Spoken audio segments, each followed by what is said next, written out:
Hello everybody and welcome to our class. Melanie here with your Monday lesson. All right, just say hello to me, type out your name and just see who's in the class today. All right, so let's start off. Gonna ask you, how was your weekend? Did you get to do anything special over the weekend? For me, I didn't really get to do very much. I was working on my final assignment. I was taking an environmental policy, ethics, and law course. And my assignment was due yesterday, so I was busy typing away at the computer, trying to finish it off frantically. Hit the send button, yay, my assignment's over. So that's it for that class. I started a new class today, completely different class. So I'm still at the school thing. So that was my weekend, not the most exciting. Hopefully next week going to be a little bit more fun and exciting. What about you guys? Tell me in the comments below what you did on the weekend. You probably had a more fun weekend than I did, that's for sure. Okay, so today's lesson, it is Monday, which means it is grammar day. So we are going to be working on grammar, specifically articles, our favorite, and the. You probably know these well. You probably think they're kind of difficult, and I agree. That's okay. I'm gonna go over the rules. How do we know when to use them or when not to use them? We'll try to cover as much as we can. And then second class, what are we gonna do? We got some idioms, and specifically idioms and some phrases, expressions. So that will be the second class. Third class, I'm going to model the writing assignment for you. So it's a busy day, but we'll go ahead and we'll have some fun with it. Okay, so this week, the theme of our week is, you have to excuse me, I'm gonna write it over here. You've got a friend in me. You've got a friend in me. Do do do. You've got a friend in me. You know that song? Maybe Toy Story, Pixar, Disney, kind of older movie. Yeah, so the week's theme is basically about friendship. What we're going to be teaching you is how to talk about your friendships with other people. And of course, your writing, which will be due on Wednesday, is going to be about this. You're going to be talking about a friend, why they're important to you. And so we're going to teach you all about that stuff. And you'll have plenty of chances to use this grammar point. You use it pretty much in spoken and written English almost every day anyway, but hopefully we can kind of get this nailed down. But yeah, so just a little heads up. So yeah, let's just give it a thought. You know, think about a good friend you have and, you know, a friend you'd like to talk about. Okay, so I'm just going to get rid of that. So let us move on to grammar then. So there are a lot of grammar sheets. I'd say if you want, feel free.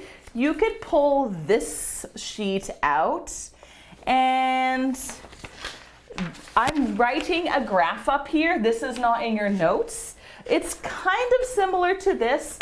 You don't have to pull it out, but it does kind of have like a useful little guide of when to use articles. But what I'm going to be doing is a little bit different. Feel free to follow along with the sheets if you like, but you don't have to have the sheets if you don't want them. You can review these in your own time as well.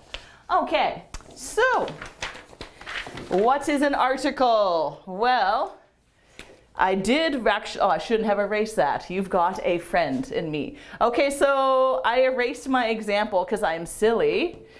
So, you know, I said, you've got a friend in me. You've got a friend in me.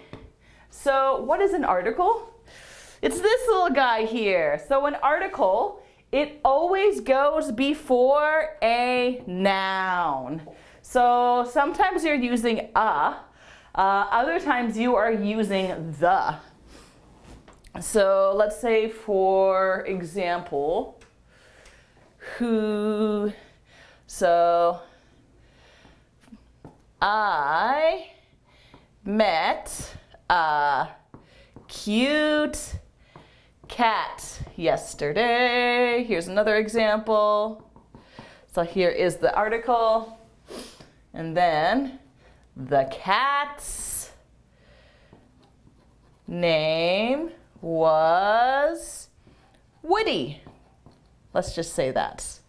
Okay. And then here, so the article changes. So these are what articles are. Always come before. They typically come before a noun. Sometimes you have an adjective before the noun, but typically there's usually going to be a noun somewhere close by to this article. How do we know when to use a and when to use the? Glad you asked. We are going to go over that right now. Okay. So I could probably get rid of this one. Alrighty. Okay, got my handy dandy notes here. So let's start with indefinite articles. Indefinite articles. So what is that? Basically, a or an. So this is what indefinite means. So when do we use it? When do we know when to use it? Typically we use it when we're talking or writing about a non-specific person, place, or thing that can be counted. So basically when we say non-specific, it means one of the people. So let's say I'm talking to you and I'm saying, hey, guess what? I bought a video game. And so we're going to use a because, so maybe this is you and you don't know the video game. You don't know anything about it. This is the first time I'm talking about a video game to you. So that's why we're going to use a. So I'll write down here, used when talking or writing. I'm just going to put talking for now. Talking about a non-specific or unknown person, place, or thing. All right. That can be counted. Okay, so when I say counted, I'm talking about objects that you can count. For example, 1 video game, 2 video games, 3 video games, 1 pen, 2 pen, 3 pens. We can use an article in front of objects that we can count. Objects that we cannot count, for example, water or sand. We're going to get into that later, but we don't put articles. I will touch more on that after though. Okay, so example, let's say my friend bought a Lamborghini. Well, that's obviously a lie. I don't know anybody who has a Lamborghini, but just for example, my friend bought a Lamborghini. This is the first time we heard about this car, so we're going to use a. Now, when do we use the? So this is where we're going to use definite article. Definite article. So this is the. All right. So this is used, this kind of the opposite of this. It's when we know about what the person is talking about. So let's say, for example, so let's go back to our video game. hey, I bought a video game. And then maybe you say, cool. What is it? What is it? What's the video game? Actually, I have a better idea. So I'll say, cool. What's the video game? Video game. All right, so notice how we're using the here now because so person A introduced it to person B, and person B, now they know about it. So they can use the word the. Once you use a for one object once, you keep using the afterwards. All right, now if you have any questions throughout this video, let me know at any time, or if I'm going too quickly or not explaining something clearly enough, feel free to ask me a question and I'll try to explain it in a more clear, concise way. Because I know this is a bit of a tricky-ish grammar point, but don't be afraid to ask questions if you have any. Okay, so definite article. So used when the speaker and listener. Listener, so speaker and listener both know the person,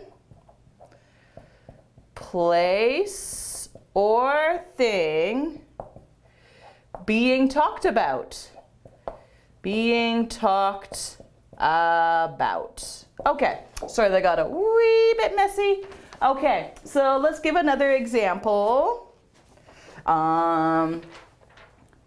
So my friend bought a Lamborghini, and then maybe we can continue this sentence, and you could be like, wow, how much did the Lamborghini cost? So that's, now that we know we introduced the Lamborghini, now we can say the Lamborghini. Cool, right? Okay, so let's give another example. This one might be a little bit more tricky, but I'll say, I went to the mall. So when we talk about specific places, especially in a city or town, like the hospital, the grocery store, we often put the in, we've usually put the, before that place, because usually, not always, but usually in a city or town, there is one hospital, there's one fire station, there's one mall. Sometimes there's more, but we just colloquially, like we typically say the mall, the museum. Okay, so that is the. All right, and last one. No articles. Actually, maybe I will write this in a different color so that this doesn't look all too dark and the same. No article. No articles. Okay. So sometimes we don't need to put an article in front of a noun. And why is that? Well, basically, we don't put an article in front of proper nouns. And what are proper nouns? Proper nouns tend to be specific people. For example, you don't call me the Melanie, you would call me Melanie. So you don't use the in front of people's names, but I think you guys know that already. Another example, you know what? I really like the Barack Obama. Again, we don't usually say that, we just say his name. I really like Barack Obama. He was a good president. So, specific people, specific things or like places, such as, you know, like Seoul, Korea, what else? Lady Gaga. You don't usually put it in front of companies, so such as, for example, Subway, a good sandwich place, yum yum. So we just say, oh, I want to get a sandwich at Subway. We don't say a Subway. I don't want to get a sandwich at a Subway. We just say Subway, McDonald's, Starbucks.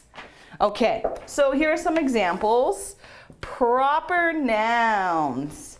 So, McDonald's in Japan has different menu items than in Canada. This is true, by the way. You can get like teriyaki burgers and like shrimp burgers and all sorts of weird, funky stuff. So no article in front of McDonald's because it's a proper noun, a company. No article in front of Japan because it's a proper noun, a country. And again, same with Canada, proper noun, no need for an article, okay? Alrighty, what else? Okay, we're getting a little cramped, so I'm gonna have to erase these examples here, sorry. And plural nouns. Plural nouns. So basically, we don't say, I bought a video games. If we have two or more, typically we don't need to have an article. So for example, I want to eat apples. All right, so I don't just want one apple. I want maybe 2, 3, 5. Maybe I want to eat 10 apples because I'm really hungry. So no article needed because we're talking about plural nouns. So try to remember, if there's two or more, usually no article. Okie doke? Okay, and last rule, I'm bombarding you with all these rules, I'm sorry, I know. Non-count nouns, okay. Now, what does this mean exactly? So I'm gonna give you a few example non-count nouns. Basically, it means nouns that you cannot count. So, for example, can we count apples? Yes, we can. 1 apple. Yes, I want 1 apple, please. I want 5 apples, please. Non-count noun. So this is countable. Countable. Now, how about water? I want a water. I want to drink a water. Usually we don't say, I want to drink a water. Usually we just say, I want to drink water. So, example, water. If you have any other examples of non-count nouns, please type them in and let me know. We can fill this in together. Let's see, like I mentioned before, on the beach, you can find sand. We don't say 1 sand, 2 sand. There's just so many tiny little pieces of sand, you can't count it. So sand is another uncountable noun. What about people? Can you count them? Absolutely. 1 person, 2 people. So people are a countable noun. Another uncountable noun, let's see.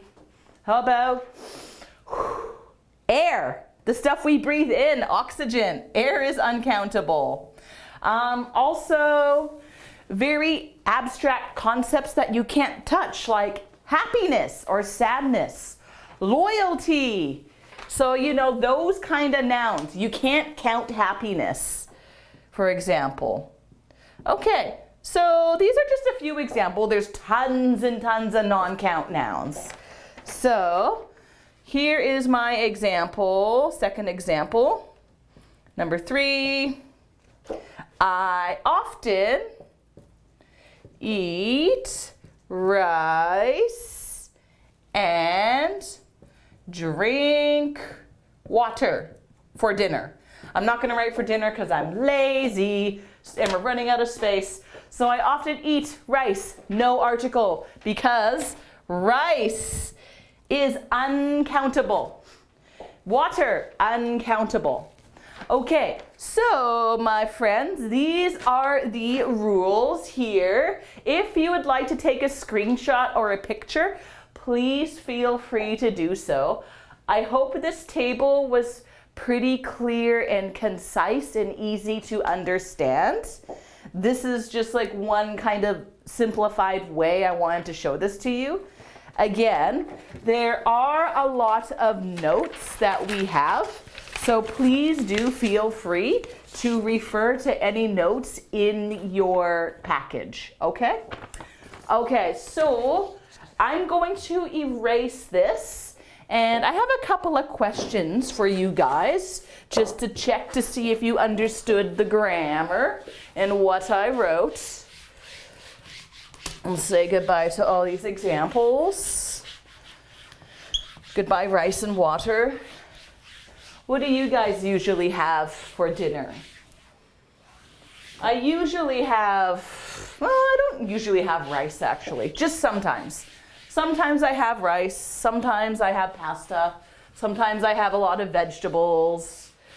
Yeah, that's what I have. My dinner changes a lot. Tonight I'm having a salad. I'm trying to be healthy. Healthier. Okay. So. Oh, one little thing I forgot. Sorry, vitally important thing. Ah versus an. Okay. These are both indefinite articles, but they have a they have a rule that makes them slightly different. When do we use and when do we use an? Okay, I'm going to give you a few sentences or examples. See if you can guess what the rule is. All right. So I'm just going to say a pear, a tree, a dog. Here, an apple, an orange, and an animal. Okay. So, what do you guys think the rule is? See if you can guess what the rule is. When do we use a and when do we use an? I'm going to give you a little hint. Pay attention to the first letter.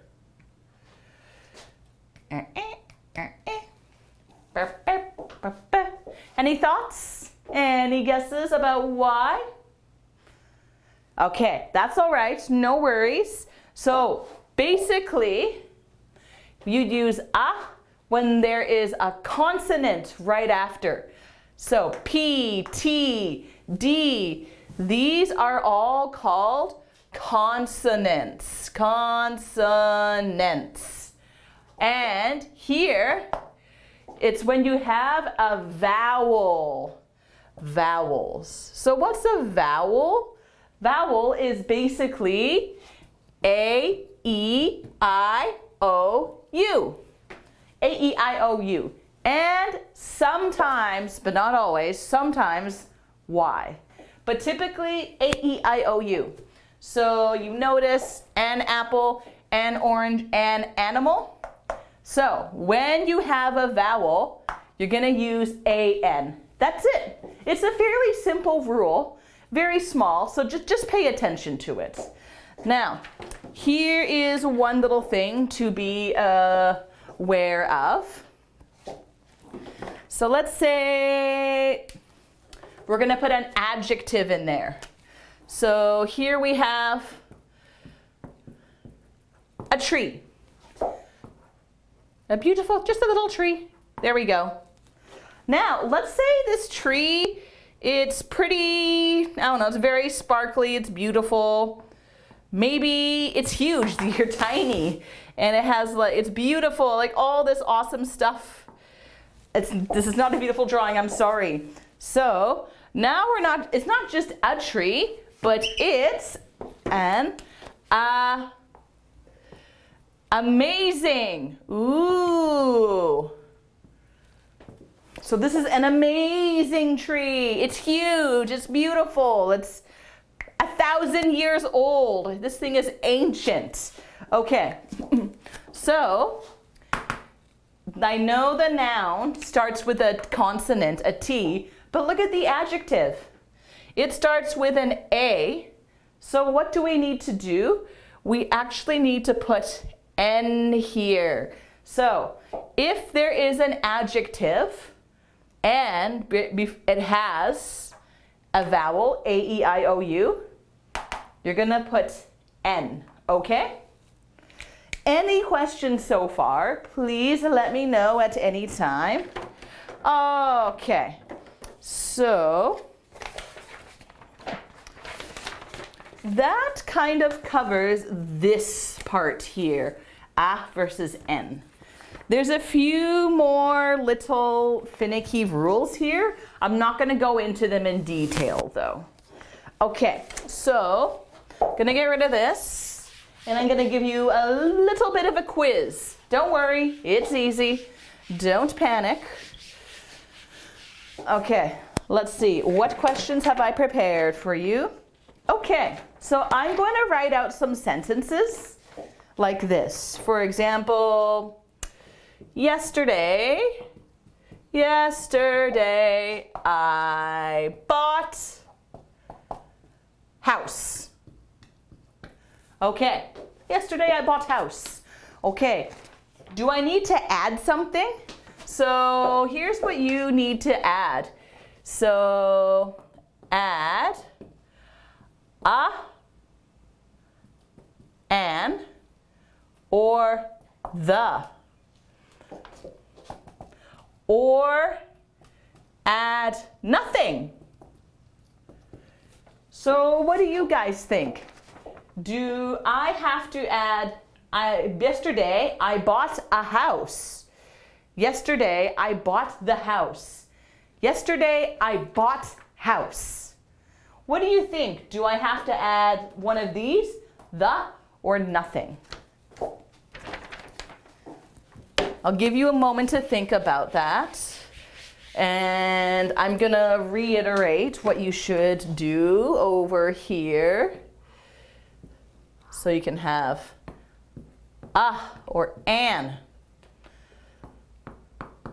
the or nothing. Okay, actually maybe and should be a separate one. Okay, so you kind of have 4 choices. And the answer here is, so this is the first time I'm talking about the house. And can you count houses? 1 house, 2 houses, 3 houses, yes. So that means we are going to use a for that. I bought a house. So remember, countable, first time I talked about this, so we're going to use a. And it's a consonant, so we don't need an, just a. All right, so that was the first one I did for you. I'd like you guys to try and give me some answers for the next one I write in. Okay, so here's number 1. That was the example up there. All right, I want to eat bread. Okay, I want to eat bread. So, this is the first time we're talking about bread. And can we count bread? 1 bread, 2 bread, 3.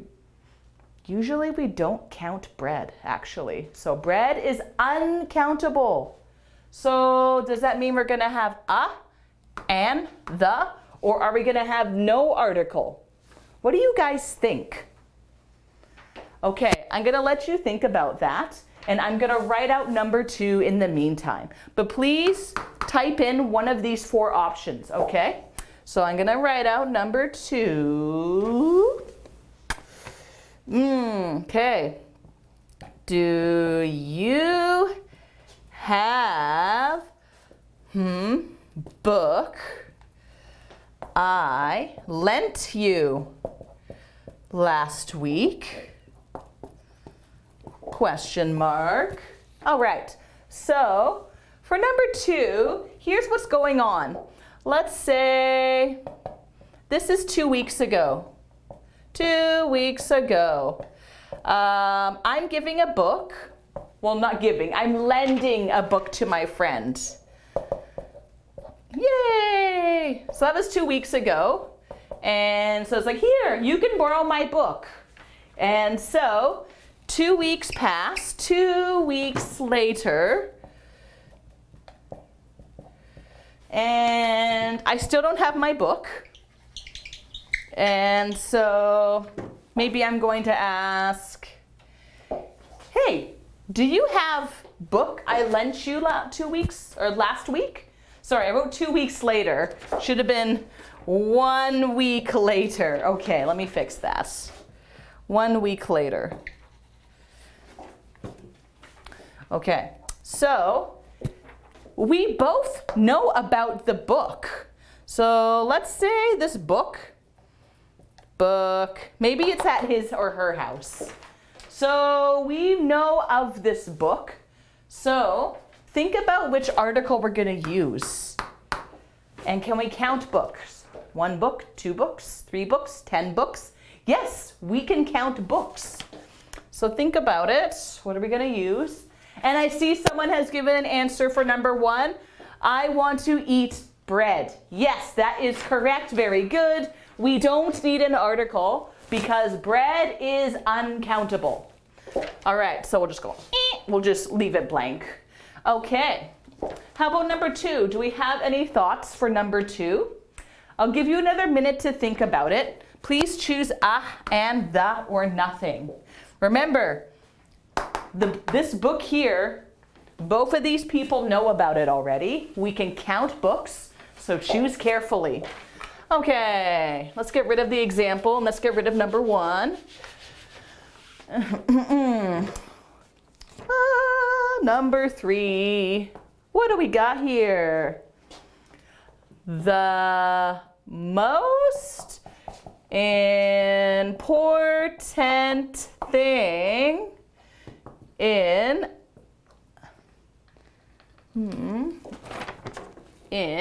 okay. Blank friend is honesty. Okay, this is a bit of a trickier one because I got 2 blanks here. So, the most important thing in friend is honesty. So what is honesty? Honesty means to tell the truth. You don't lie. You know, you're not like making bad rumors behind someone's back. Honesty is a very good thing. It basically means you're not a dirty liar. We should all strive to have better honesty. Okay, so let's break this apart.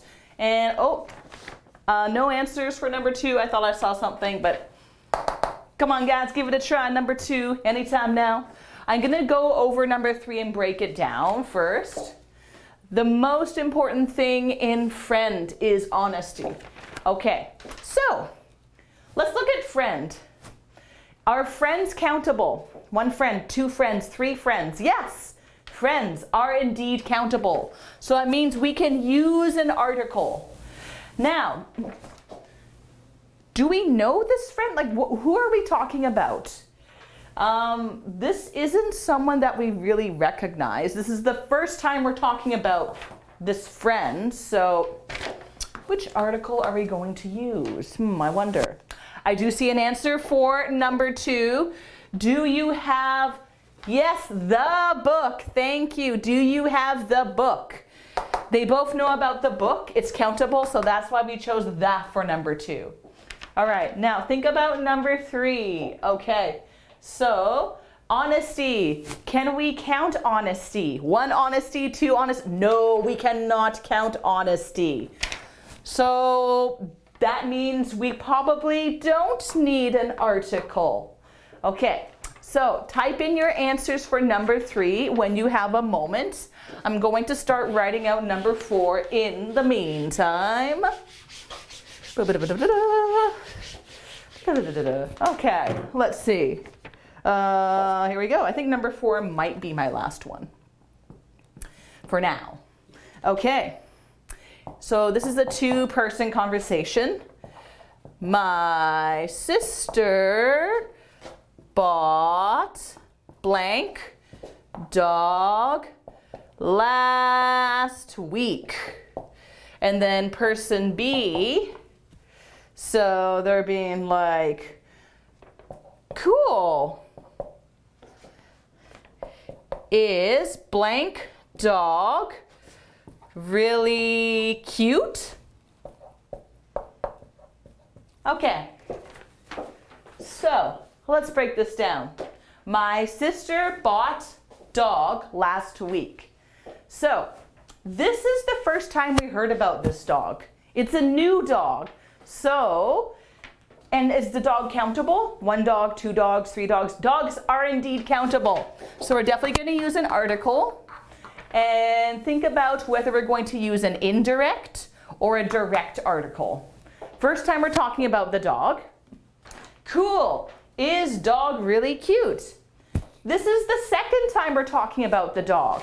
So which article are we going to use? So give you a moment to think about that. And the most important thing in number 3, someone said, a friend, very good. This is the first time we're talking about this friend in particular. Maybe we're kind of talking about friends in general. So the most important thing in a friend is no answer for this one. But maybe there's no answer because there's not supposed to be anything here. Honesty. We don't count honesty, so there is no article. Okay, and any answers for this one? Somebody wrote, my sister bought a dog. Very good. My sister bought a dog last week. First time, countable, so we're going to use a. What about the second time? Cool. Is the, thank you, excellent. Is the dog cute? So now that we know about this dog, we're going to keep saying the. So maybe they'll continue the conversation. Cool, is the dog really cute? Yeah, the dog is super cute. And B might ask, what's the dog's name? And then like, oh, her name is Ducky. Cool. And then it just kind of keeps going and going. Yeah. All right, guys, so that is it for the little quiz-a-rooney. Let me know if you have any questions about all this stuff. Let's see, we got about 12 minutes left of class. I'm just going to go over a couple of more rules. They're more like exceptions or special rules, really. Okay, that's gone. And that's gone. Let's see. Okay. Flipping over. Okay. So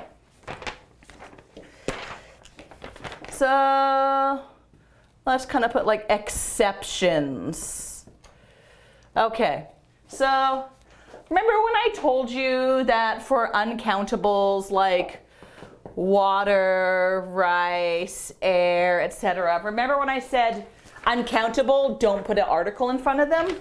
Well, that rule can actually change depending on the context. Okay, so, but if we are talking about one specific non-count now, we can put the in front of it. So for example, the water in Vancouver is very clean, or relatively clean. Another example, the bread at this bakery is great. So why are we suddenly putting the in front of non-count nouns, blah, like water and bread? Well, basically, we're talking about specific water. It's Vancouver's water, and we're talking about bread at this bakery. So when you're talking about a very specific non-count noun, you can put the in front of it. So do keep that in mind because you might see this pop up in the future. Okay. Now, rule number 2. So yeah, this is and then here is, all right, and so or an can be used in front of a non-count noun if there is another countable noun in front of it. So let's say, for example, we have just water. I drink water. I like water. That's it. No article in front.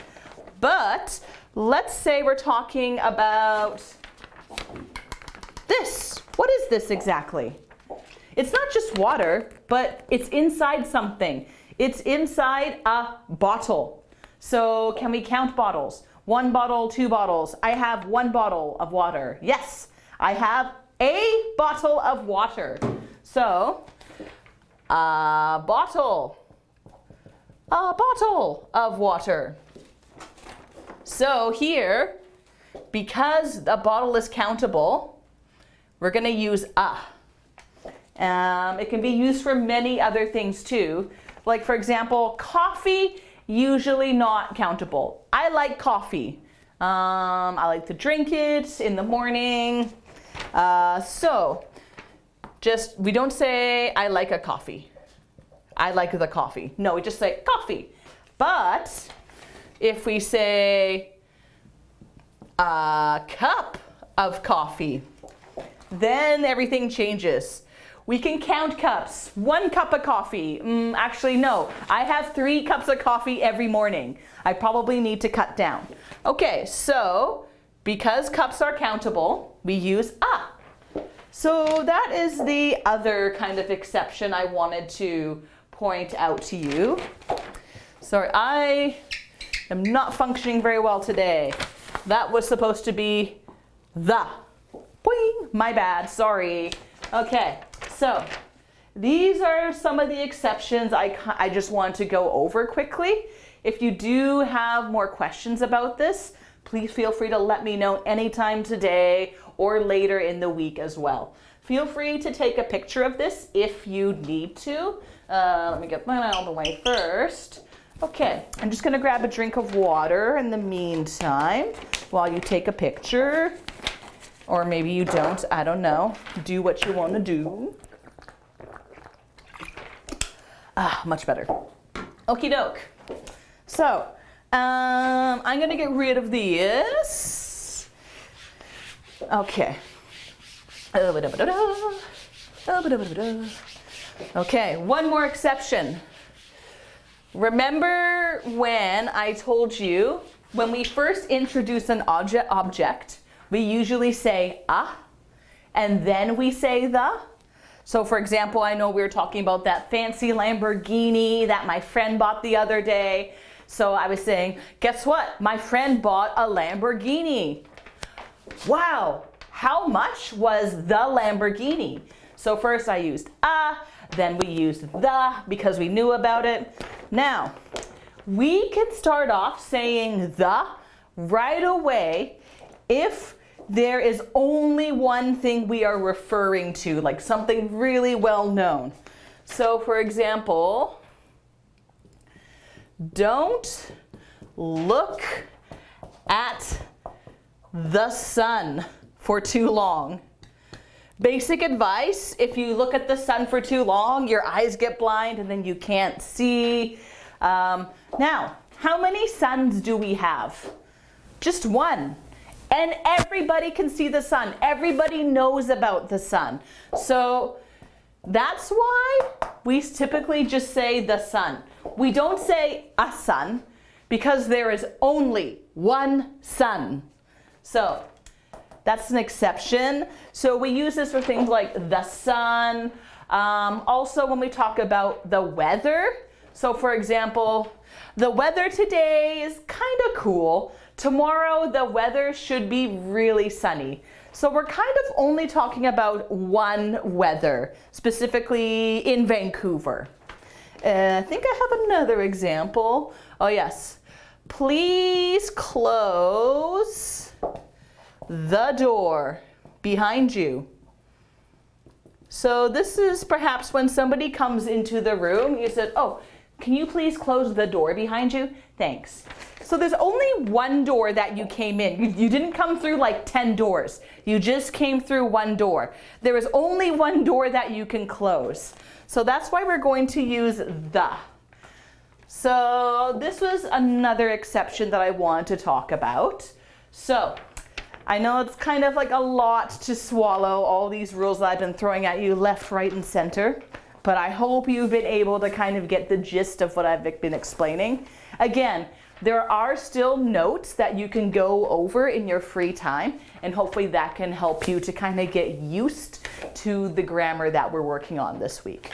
Okay, so we have about 4 minutes till break, and I think I would like to do a few more questions, especially related to the exceptions that I just introduced to you. I think we have time to maybe do 2, potentially 3. Okay, so number 1. Okay, we're in a room. It's really hot in the room. Oh boy, it's hot in here. There must be some buzz in the atmosphere. Okay, getting 90s on ya. Could you please open window? Okay, so here, I'm just gonna keep it really simple. You can either say ah or the.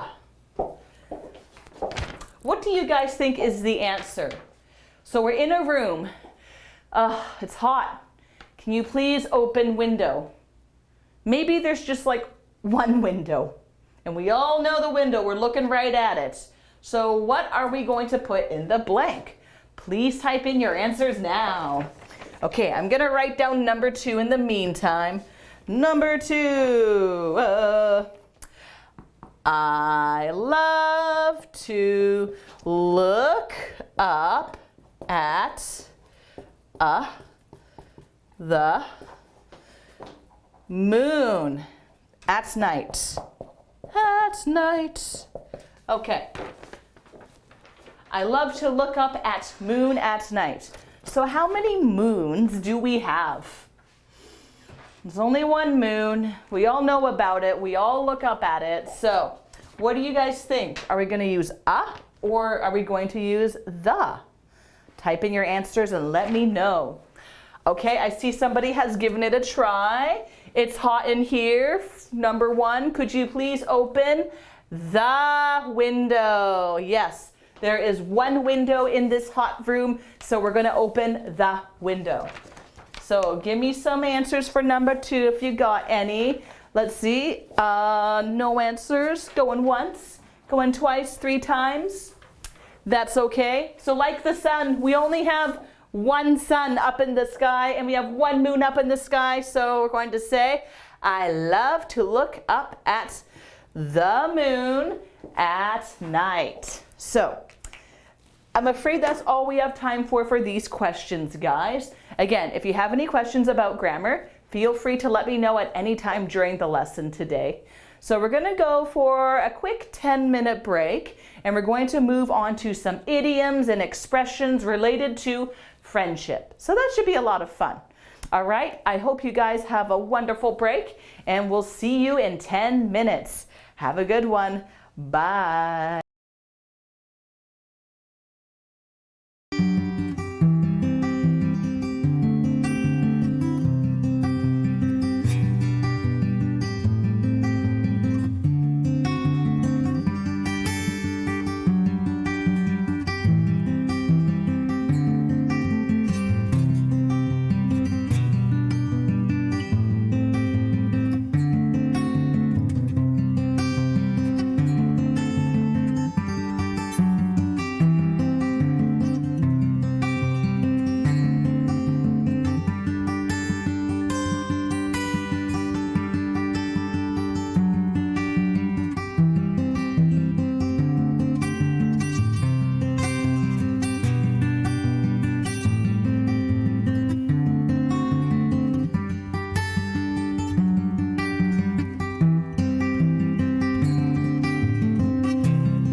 Hi guys, and welcome back. Hope you had an awesome break, got hydrated, had some water like I did, maybe ate a snack. Okay, so now we are saying bye-bye to grammar and hello to friendship, phrasal verbs, and idioms. Hooray! So this should be, kind of more like lighthearted and fun. Well, I'm not saying grammar is not fun, but I know we have our preferences as to what we might like or want to do. So let's start off with a little quick discussion. What is friendship? Friendship. What is friendship to you? This might be a bit of a tricky question to maybe answer. So let's just think of some words that might come to your mind when you see this word. So for example, friendship. Quite obviously, I'm gonna think about friends. Yeah, because you can't really have friendship without friends. So what else though? Maybe, where can we meet friends? So, maybe we can meet them at places like, for example, school. That's where I've met some of my best friends. A lot of my friends that I still see today, I met them at high school, to be exact. And yeah, we still talk. We still hang out every now and then, maybe once a month. Where else can you meet friends? Let me know in the comments. Give me some ideas so we can fill out our little handy friendship bubble. So yeah, school's obviously one place. Let's think of a few more though. For example, how about clubs? Clubs.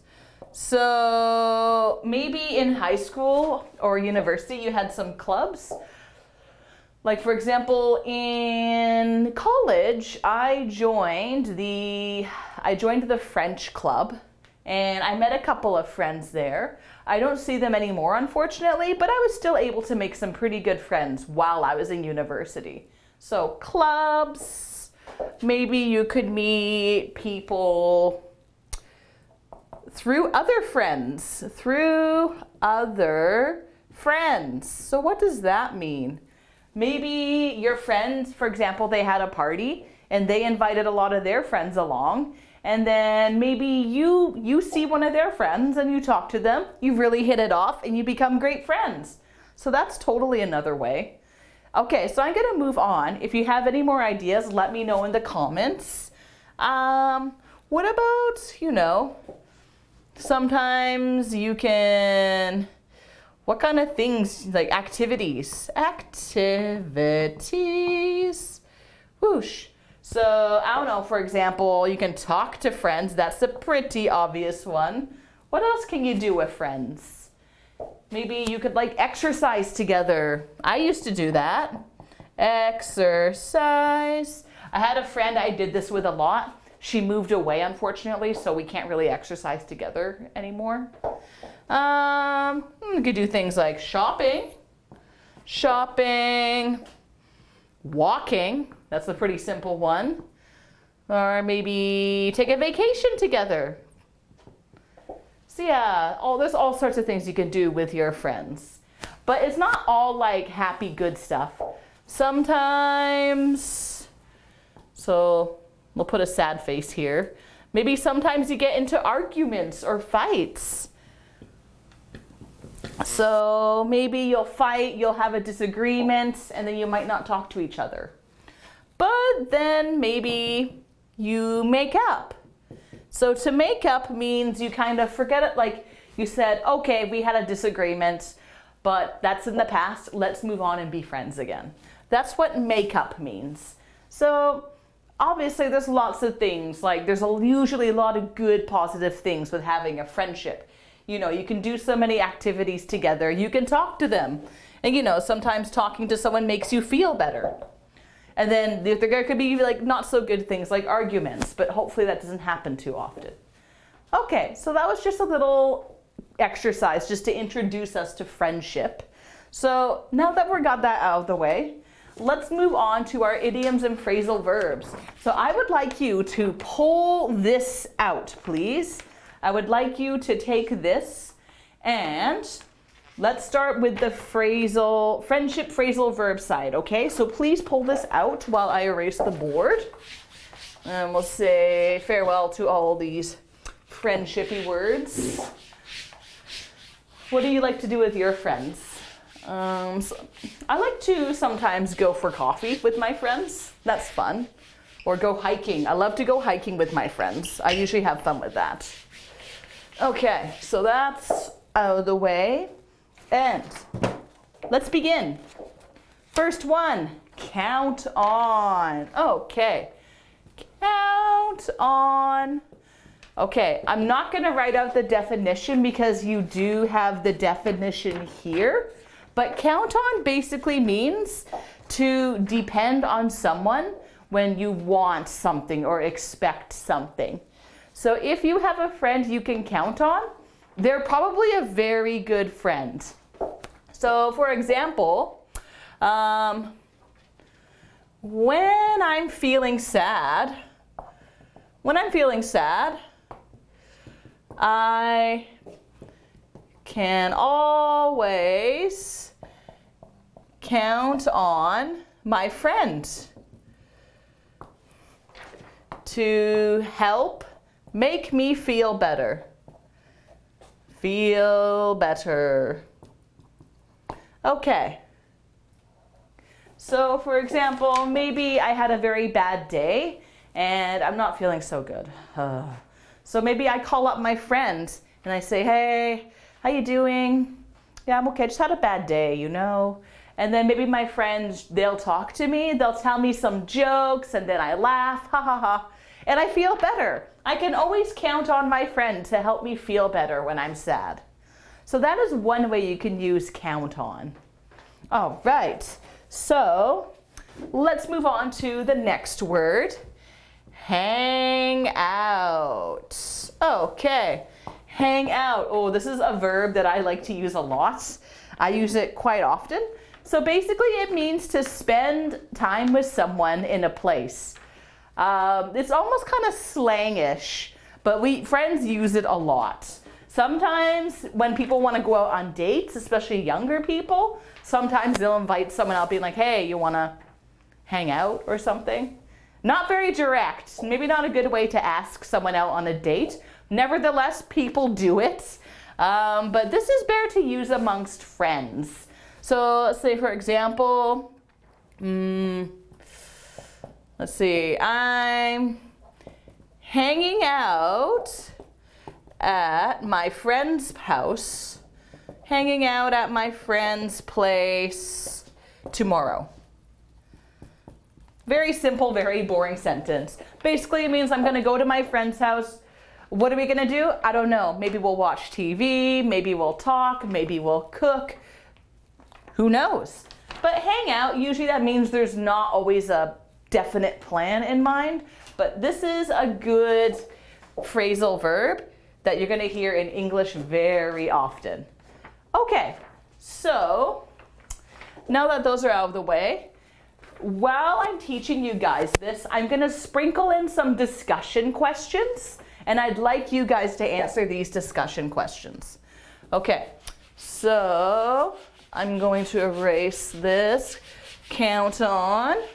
Okay, so here's the first discussion question. Number 1. Do you know anyone you can count on? So, for example, for me, I know I can count on my husband pretty much all the time. Even before we were dating, we were good friends. And he was always happy to hang out and meet me and my friends to do things together. And if I was feeling kind of sad, he'd always cheer me up because he's a really funny guy. So I could always count on my husband to help me have a good time and to come out and just be a good friend and hang out. All right, so let me know in the comments, do you know anyone you can count on? It doesn't have to be a friend. It could be anyone. It could be family, or it could be a coworker. whoever you like. And number 2, do you, so wrong one, do you often hang out with your friends? With your friends, what do you do? Okay, so this second one here, do you often hang out with your friends? Me, sometimes. Like I said before, maybe once a month I will hang out with my friends.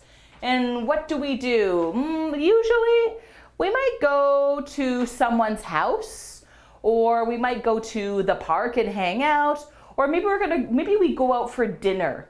It kind of depends. In the winter, we might go for a little walk or a hike. So yeah, that's what I do with my friends. That's how I hang out. How about you? How often do you hang out with your friends? And what do you usually do? Let me know in the comments below, okay? Alrighty. And if you have any answers for number 1, feel free to type those out as well. Don't mind me erasing it. You can type out your answers, don't worry. I just got to make room for our next idiom / phrasal verbs. All right. Oh, and if you don't understand any of these, or you want some more help understand, excuse me. Oh, sorry. Today I worked out really intensely and my lungs are killing me now. Oof. Okay. So what I was saying, if you don't understand some of these idioms, like the examples I'm giving, let me know and I can give you more examples and explanations. Okay?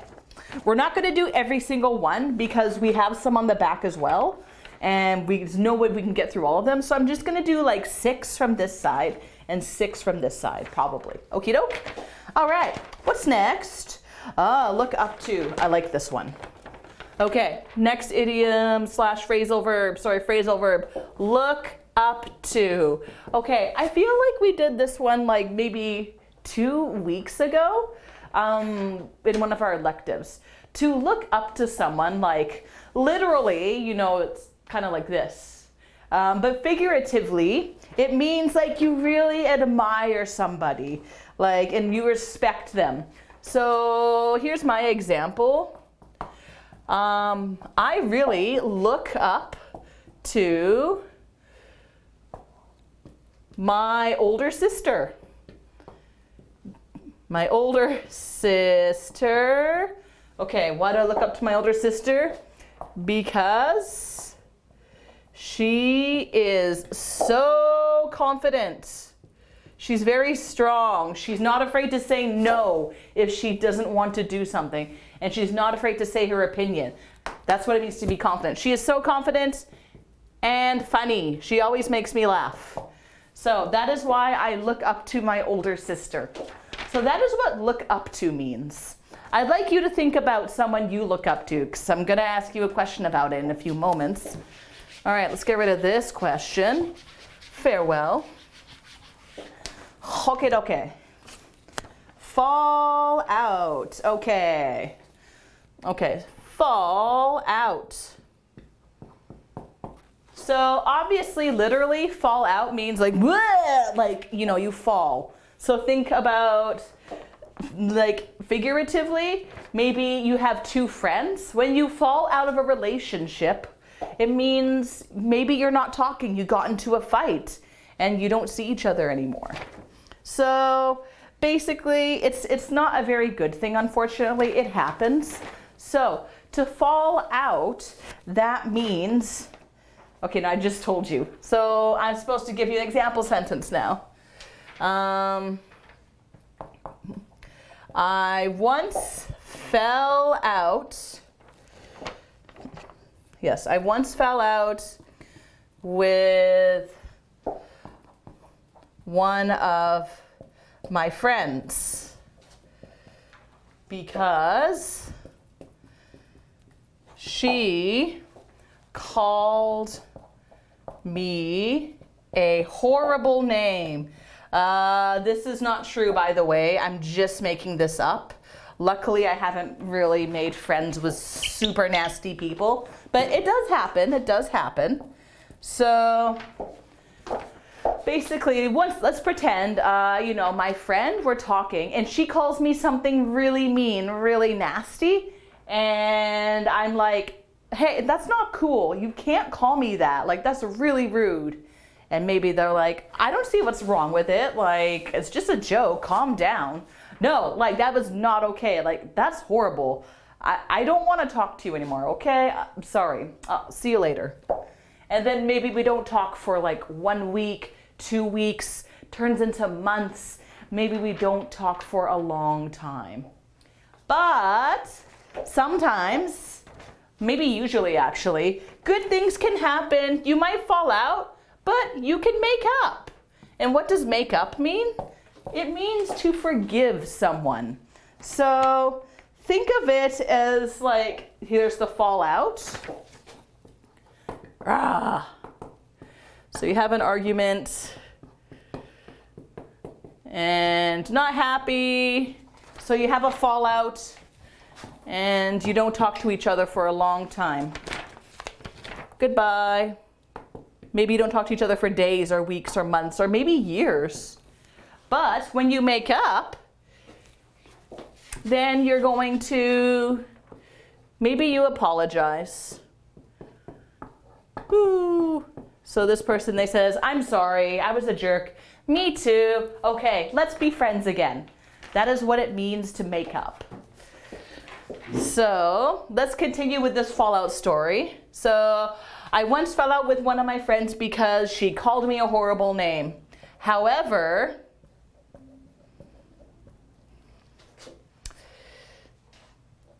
we made up after she called me to apologize. To apologize. Okay. So there's my story of the fallout and the makeup. So remember, these can change, like they could be past tense or present tense. So this happened in the past. So obviously I had to turn these into past tense. Fall becomes fell, make up becomes made up. So just be aware of that. Okay, now here we go. I'm gonna ask you guys the question. 2 questions. Okay, so the first question, it relates to this. Look up to. Who do you look up to? Is there anybody you look up to? Okay, so I'll write out that question. Who do you look up to? Who do you look up to? It can be anybody. It could be a family member, friend. It could be like a president, prime minister. It could be a famous person. It does not matter. Okay. Hopefully you don't look up to a criminal. That would be kind of strange and scary. Yeah. Okay. And number 4, this refers to fallout and makeup. Have you ever fallen out? Okay, so now we're kind of doing the funky past participle because this is talking about experience. So it becomes fallen out. Have you ever fallen out with someone? So have you ever fought and argued with somebody and then you didn't talk to each other for a long time? And did you make up with them? Did you make up with them? Okay, so I'm just going to underline our little phrasal verbs. Okay, so let me know. Tell me your stories. I do want to hear from you guys because it makes it so much more interesting if I'm hearing stories from my students. So tell me, who do you look up to? I'll give you another example. I do look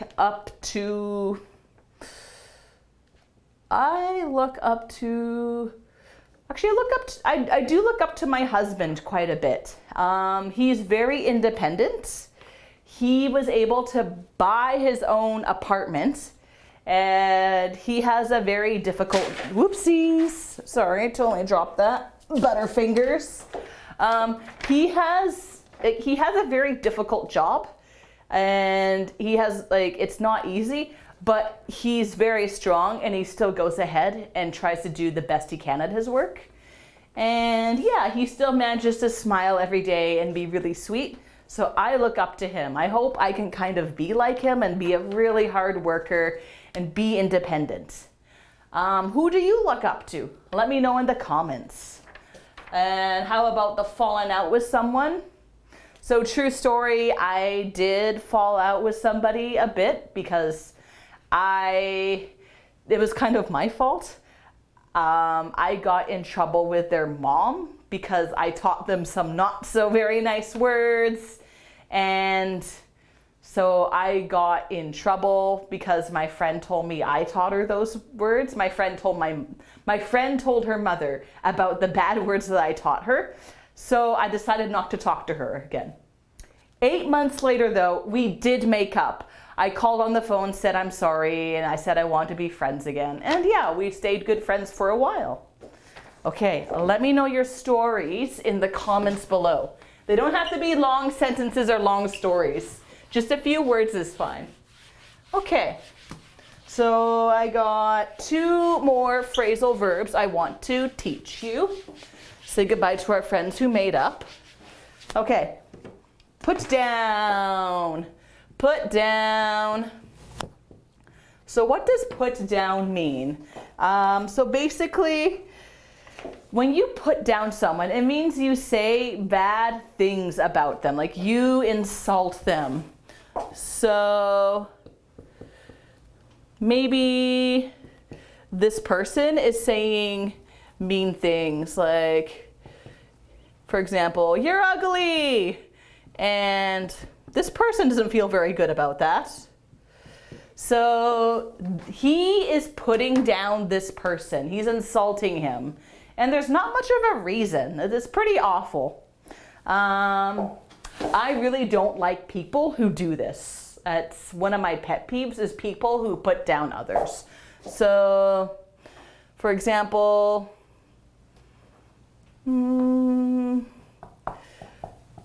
I knew someone in school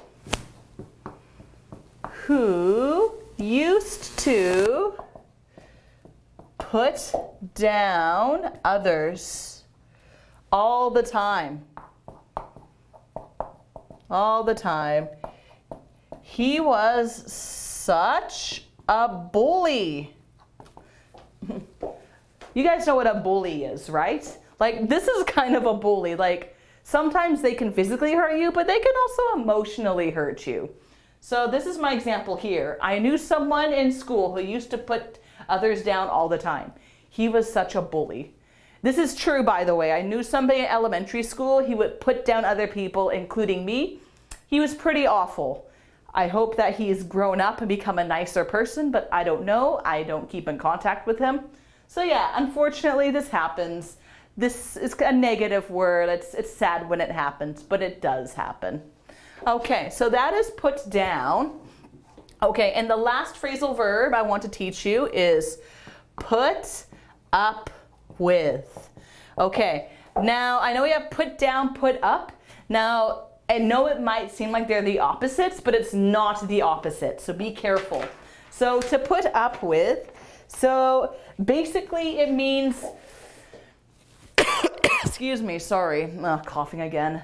It means like you put up with something even though you don't like it. So for example, I really don't like green peppers. This is true. I'm not a huge green pepper fan. I really don't like green peppers, but I usually put up with them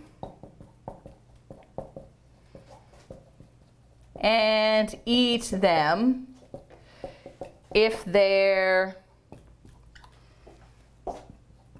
in someone's cooking. Someone's cooking. So one example, this actually happened last night. I finished my paper for school, so I decided to celebrate. The only way you could celebrate with COVID-19 going on, I ordered takeout food. I got this delicious Thai soup. It was like coconut, spicy, yummy, yummy soup. And I decided to order mine with vegetables instead of meat. So, you know, comes lo behold, there's cabbage, there's mushrooms, there's broccoli, all that good stuff. And then there's, dun dun dun, green peppers in my soup. I didn't know there was gonna be green peppers in there, but I put up with it and ate the soup. It was actually pretty good. The green peppers, I could take them or leave them, like, whatever. So yeah, that is what put up with means. It's not just people. You can put up with food, like things, situations, like you can use it for anything, literally. Okay, so for example, that's another example I can think of. Perfect example with COVID-19. I don't like wearing a mask over my face. It's hot, it's wet, it's gross, but I put up with it and wear my mask on the train when I come to work because safety first. All right, so again, let me know if you have any questions about these. And then I can go over and explain them in better detail or give more examples. Okie dokie. Okay, do we have time to do questions? I think I will skip these questions for now because I want to make sure we cover the idioms. Okay, get rid of that. Bye-bye, green peppers. See you never. All right, so now we're gonna flip over to idioms. Friendship idioms. Okay. So 1, 2, 3, 4, 5. Yes, once again, I've chosen out 6 idioms because there's just far too many idioms to do. 20 is way too many. Okay, so let's do number 1. A shoulder to cry on. A shoulder to cry on. What does this mean? Okay, so once again, just like with the phrasal verbs, I'm not going to write down the definition because you do have the definitions here, so I don't think I need to write out definitions. I'm just going to be writing out example sentences. Okay, so a shoulder to cry on, basically it's someone who's going to listen to you sympathetically. Like, I'll give you a picture, like, literally. Oh God, that looks very bad. That's a very creepy face, I'm sorry. Okay. Whee! Okay, so here's a sad person. Wah! They're crying. Aww. Okay, and this, okay, it's hard to tell because it's stick people, but this is the shoulder, like this part here, right? And this person is crying on, maybe this is their friend, or maybe this is a little kid, something bad happened to them, and this is their mom, and the mom's comforting her child. So a shoulder to cry on, basically it means the person's gonna listen to you, and they're gonna be like, there, yes, I know that sucks, I'm sorry to hear that. So let's think of an example. My older sister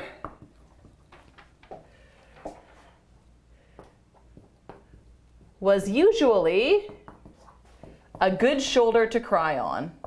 A good shoulder to cry on. She always listened to my troubles. Aww. So yeah, this actually happened kind of recently. There was something I was really sad and upset about. So I called her, or I did FaceTime with her, and she talked to me, and I kind of cried a bit, and I felt sad, but she cheered me up and she listened to me, and she said, I'm sorry to hear that. That's awful. That shouldn't have happened to you. Listen, you're fine just the way you are. So my sister, good shoulder to cry on, usually. Yeah. Sometimes you can offer to be a shoulder to cry on. So you might hear this if you ever need a shoulder to cry on,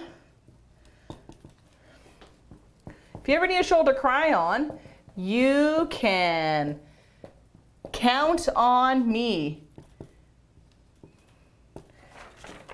Remember this first one, count on, for phrasal verbs? Remember what that means? It means you can depend on them to do something. So maybe you could say this to your friend. If you are a really strong person, you could say, if you ever need a shoulder to cry on, you can count on me. So basically it means if you're having trouble in your life and you need to talk to someone, talk to me. I will listen and try to help you feel better. That's essentially what it means. So that is a shoulder to cry on. It's very sweet. Okay, next idiom. Close knit. So what does this mean? Okay, so you guys know what knitting is? Like when you knit something, it's like you make a scarf. And so let's say, for example, here's the scarf that you knit. And let's take a closer look. Like all the threads are like really closely knit together so that the scarf won't fall apart. It's a good quality scarf. Lots of love and care has been put into it. So that's what close knit means.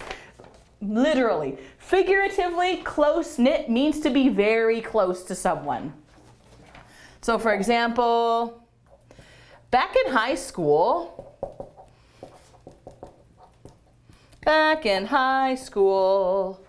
I had a close-knit group of friends.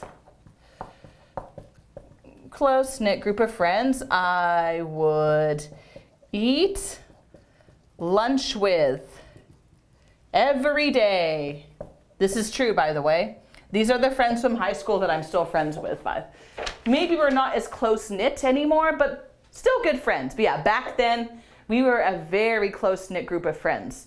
Every day, lunchtime, we would sit by our lockers and eat lunch together. And sometimes we go to each other's houses and hang out. But yeah, I didn't really hang out with anybody else. These were like the core group of friends I had. We were very close-knit. We were very tight. Okay. So I'm going to get rid of this for now. And I'm going to ask you guys some questions. And let's see if you respond. Okay. Board's looking a little quiet today. I'd like to see some more student participation, please and thank you. Alrighty, so question number 1.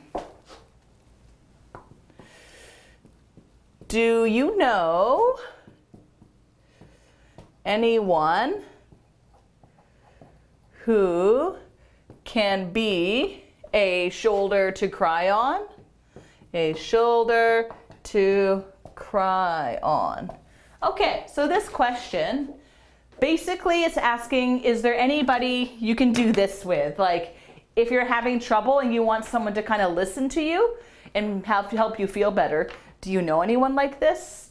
So I talked about my older sister. She is a good shoulder to cry on. My husband, also a good shoulder to cry on. So how about you? Do you know anyone who is a good shoulder to cry on? Let me know in the comments. Okay, so now, actually I'll leave close knit up there. Whoopsies. Number 2, do you or did you? So could be now, could be in the past, doesn't matter. Have a close-knit group of friends. Group of friends you often hang out with.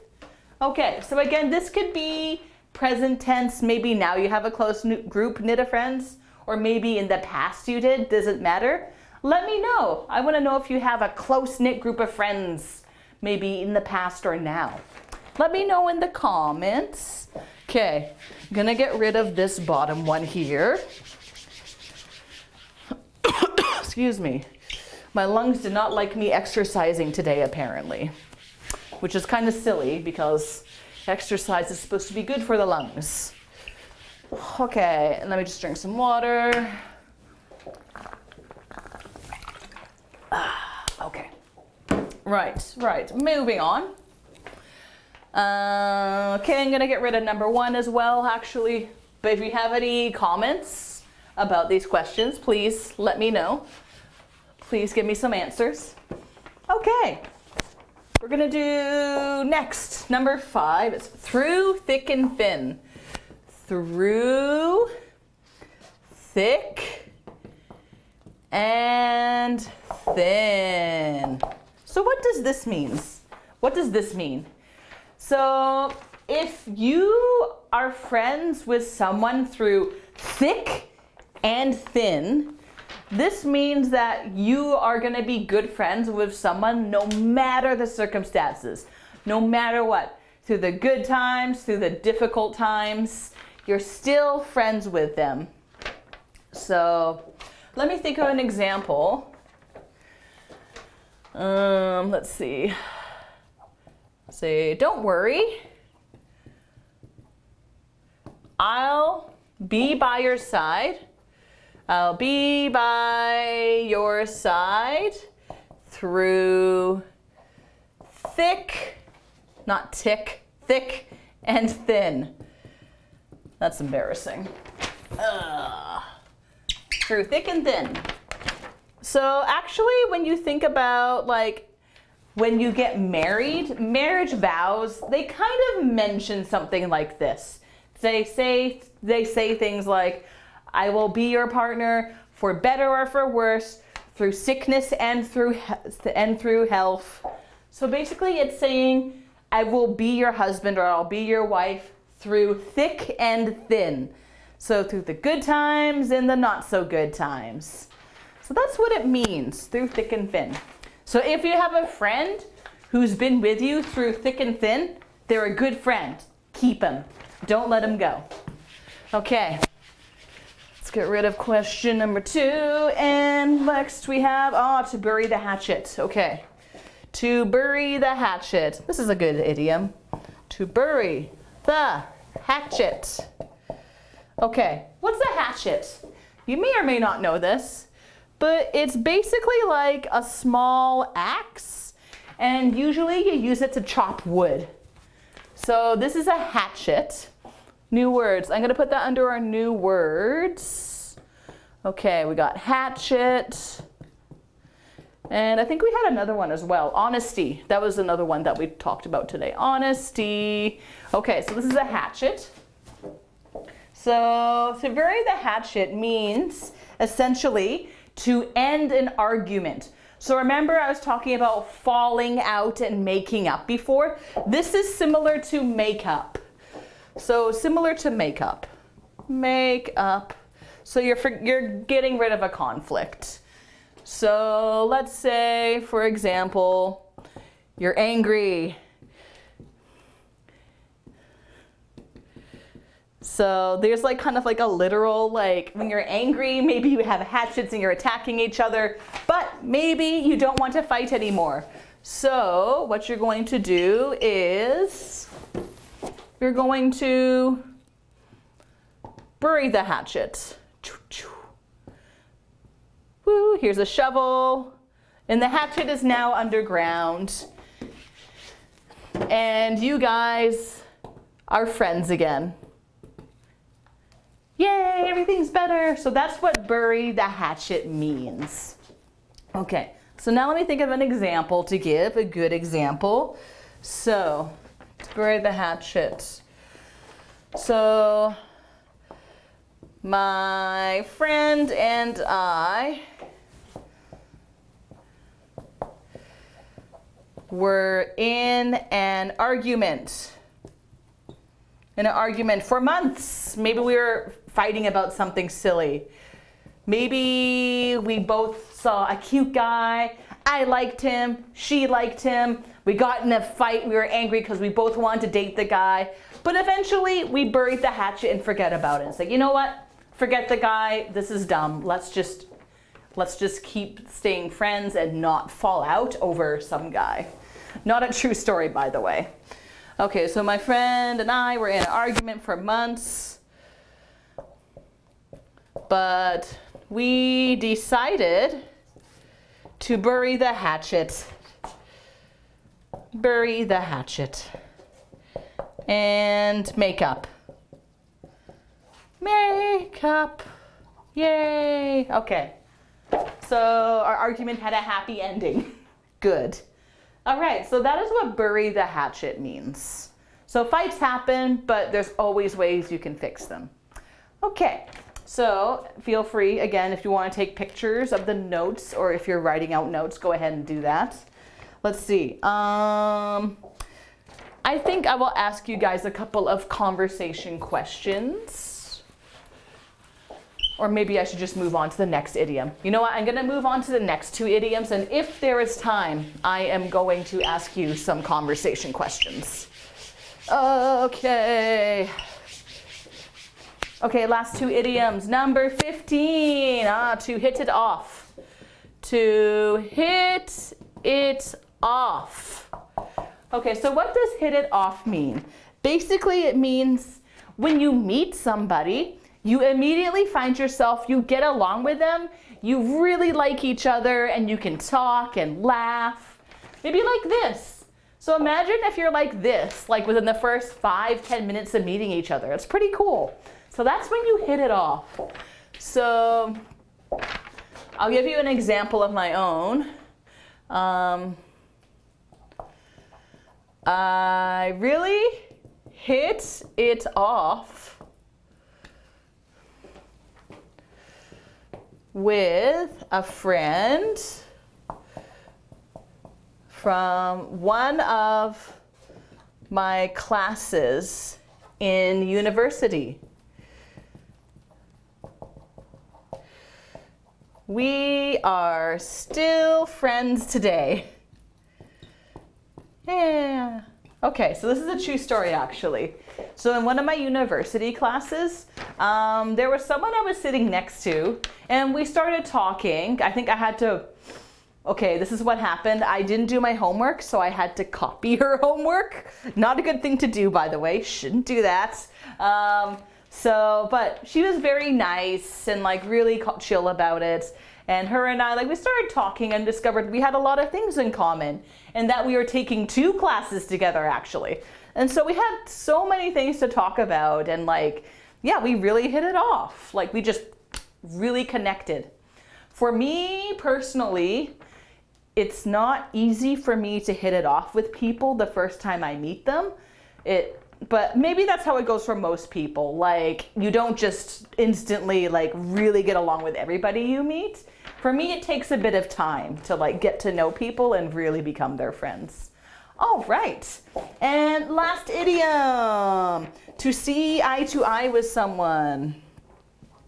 To see eye to eye with someone. Okay, so this means basically to agree with somebody on something. So if you see eye to eye with someone, it means you agree. If you don't see eye to eye, that means maybe you have very different opinions. Maybe you argue and fight a lot. For example, when I was younger, true story, when I was younger, my little sister and I often did not see eye to eye. We argued a lot. It happens with sisters sometimes, right? So my younger sister and I, we have very different personalities. Even today we have quite different personalities, but we're more mature adults about it all. But when we were kids, we would fight all the time, scream at each other, I hate you! I hate you too! So yeah, I really didn't see eye to eye on a lot of things with my little sister. Yeah. For the most part, I think I typically see eye to eye with most people. I try not to be too argumentative, But yeah, not always easy to do that. Okay, so those are the idioms that we are covering today. Let me just grab some water because I'm still thirsty. Ah, that's better. Okay, so for the last 5 minutes, I'm going to write down a few more discussion questions, and I'd like you to try and type out some answers for me. Okay, we'll say goodbye to hitting it off. Okay, get rid of that. Okay, so I'm just going to get rid of the top one. So let's see. Here's the next question. Have you ever buried the hatchet with someone? That's what I want to ask you. Have you ever, let's say, had an argument and then buried the hatchet? Buried the hatchet with someone? Okay, so has this ever happened to you? You fought with somebody, but you make up and you bury the hatchet. Who? Who was it? Was it a friend or family member, coworker? Let me know in the comments, okay? And next question. Get rid of eye to eye. Okay, let's see. Have you ever hit it off? So that means really get along with someone after meeting them for the first time. Have you ever really hit it off with someone you just met? You just met. Who was it? Okay. So this is basically asking, have you ever really gotten along with somebody you met for the first time? I gave you the example of my friend whose homework I copied from. Again, don't do that. So I'd like you to try and think of an answer for these and let me know if you've had this experience. So let me see if I can think of another example. Okay, so for hit it off, there is someone... Oh my goodness, sorry. There is someone I did hit it off with. We're not really friends anymore, unfortunately. We didn't have a falling out or anything. She moved to the United States. She lives kind of far away, so we just don't talk anymore, sadly. But when I met her in this is another university class I met her in my last year of university. She was just really easy to talk to, very funny, really goofy, like very kind of quirky like me. And I found that this girl and we really hit it off. And we'd have lunch together maybe like 2 times a week or 3 times a week. And then we'd like to hang out and like go places together. Sometimes we would go out to eat, or we would go to a party, or maybe I'd go to her house to study. She might go to my house to study. So yeah, she was a really good friend, and like I really hit it off with her. This was back in 2013. Unfortunately, that's the last time I saw her, so I miss her, but hopefully I can reach out to her again sometime soon. Let me know if you've ever hit it off with somebody. Come on, type those stories out. And have you ever had an argument and buried the hatchet with someone? I feel like I probably have. I'm trying to think. Probably with my little sister again. Like I said, many times in the past, I did argue with her. I can't even remember what I argued with her about. Just small, silly sort of things. So I'm sure, because like her and we talk now, obviously. So whatever argument my sister and I had, we buried the hatchet a long time ago, and we're on good terms again. So how about you? Let me know if you've ever had this situation where you argued with someone and you buried the hatchet. Okay, so we're coming up to the end of our class now. So we're gonna say goodbye to the phrasal verbs and idioms. If you do have any stories relating to these questions, do feel free to type them in during the break if you want, and I'll read them out afterwards. I would love to read your stories and comments, okay? We're gonna go over our homework assignment for the last class, so prepare yourselves. Okay guys, thanks for tuning in. We're gonna take a quick 10-minute break and we'll see you soon. Goodbye.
Hello everybody and welcome back.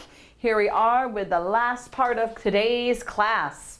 Okay, so we did our grammar, we did our idioms and phrasal verbs. Now we are on to our assignment and how we are going to do this assignment.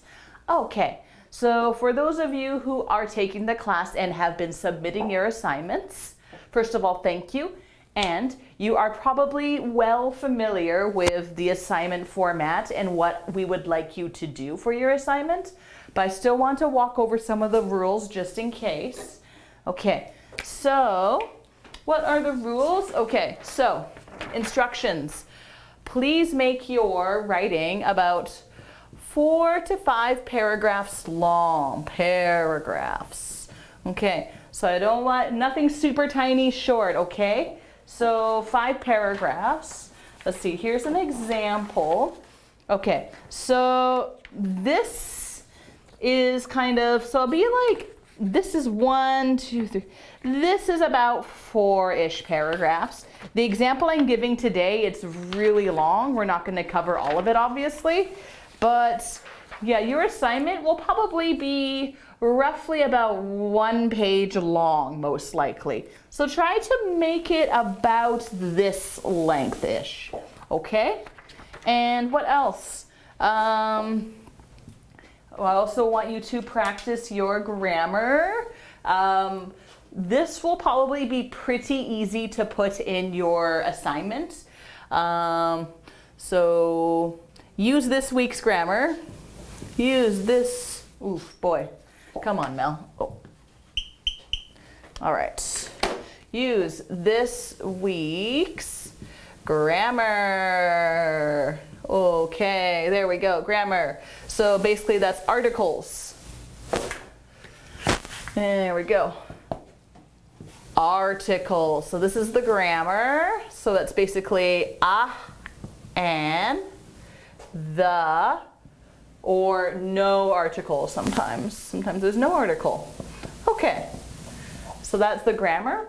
There's no limit to how often you can use this because it's probably just gonna pop up naturally in your writing anyway. And the other rule, let's see, use at least 5. So that means at least 5 of the idioms or phrasal verbs. Phrasal verbs. Sorry, this is getting long. So remember those phrasal verbs and idioms I just taught you? To bury the hatchet, or to make up, be a shoulder to cry on, to look up to. So I want you to use at least 5. You can use more if you want, but at the very minimum, please use 5, okay? So I think those are the basic rules. Oh yes, and also would like you to use transitional phrases. Transitional phrases. So I think you all know what these are now. So these are using words like but, however, in contrast, or you can use agreements ones also, in addition. So you may have got this in your folders this week, but here is a lovely and long list of transitional phrases that you can go over, and you can put some of these in. Don't put in every single one, obviously, but if you're having trouble thinking of transitional phrases, this is a very good resource because it has lots of phrases. For example, if you want phrases to talk about agreement or similarity, you can use these. Or if you want to use transitional phrases that show examples, you can use these. And if you want like ones that talk about time, you can use them here. So this is a very good resource if you're having trouble with transitional phrases. If we have time today, we'll try and do some practice towards the end of class. Okie dokie. So what are you going to do? So The assignment name is called You've Got a Friend in Me. This is kind of an idiom. We didn't cover it in the class we just finished, but you've got a friend in me literally means like, I'll be your friend, like I'll be a good friend. So the goal of this assignment, which looks like this, by the way, all the instructions are here. You can refer to them anytime you like. So your assignment of this week is to write about a close friend. So a friend of someone friends like someone you know very well, perhaps. This could be a friend from your childhood. It could be a friend you met in your adulthood. Maybe you don't see them very much anymore, and that's okay. You could still write about them. And there are all sorts of things you can write. Okay, I'm going to get rid of the instructions because again, they are on this sheet. So don't worry if you didn't take a picture of this. I just wanted to make sure I mentioned them. Okay, so what are some things you can talk about? You can talk about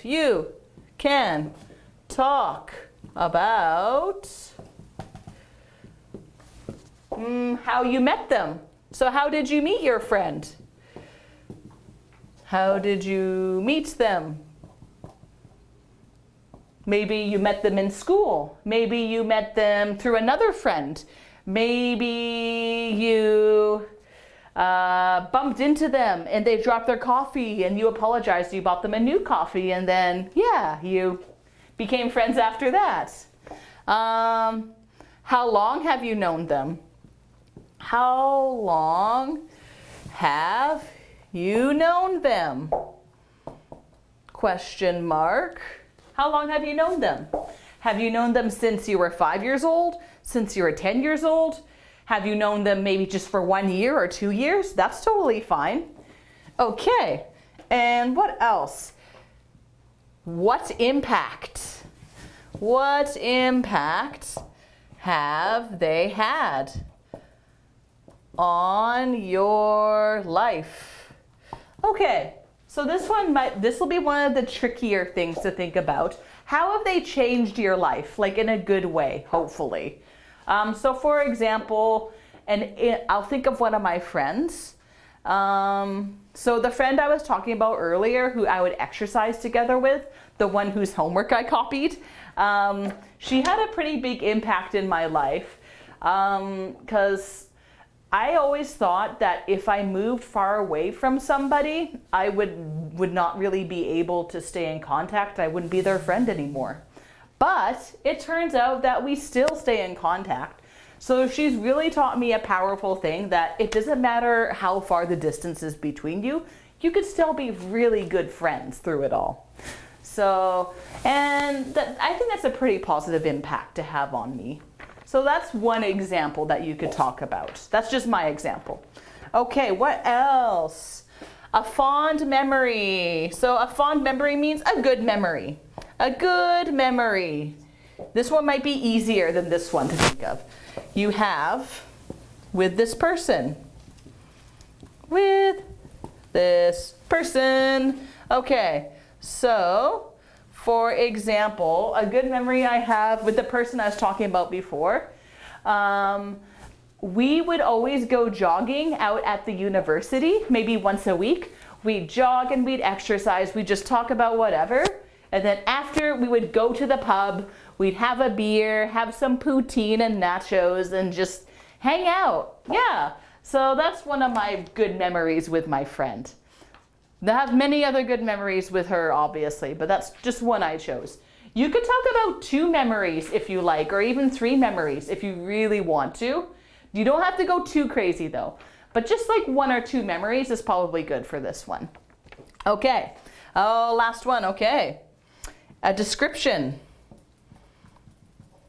A description of their character or personality. Personality and or appearance.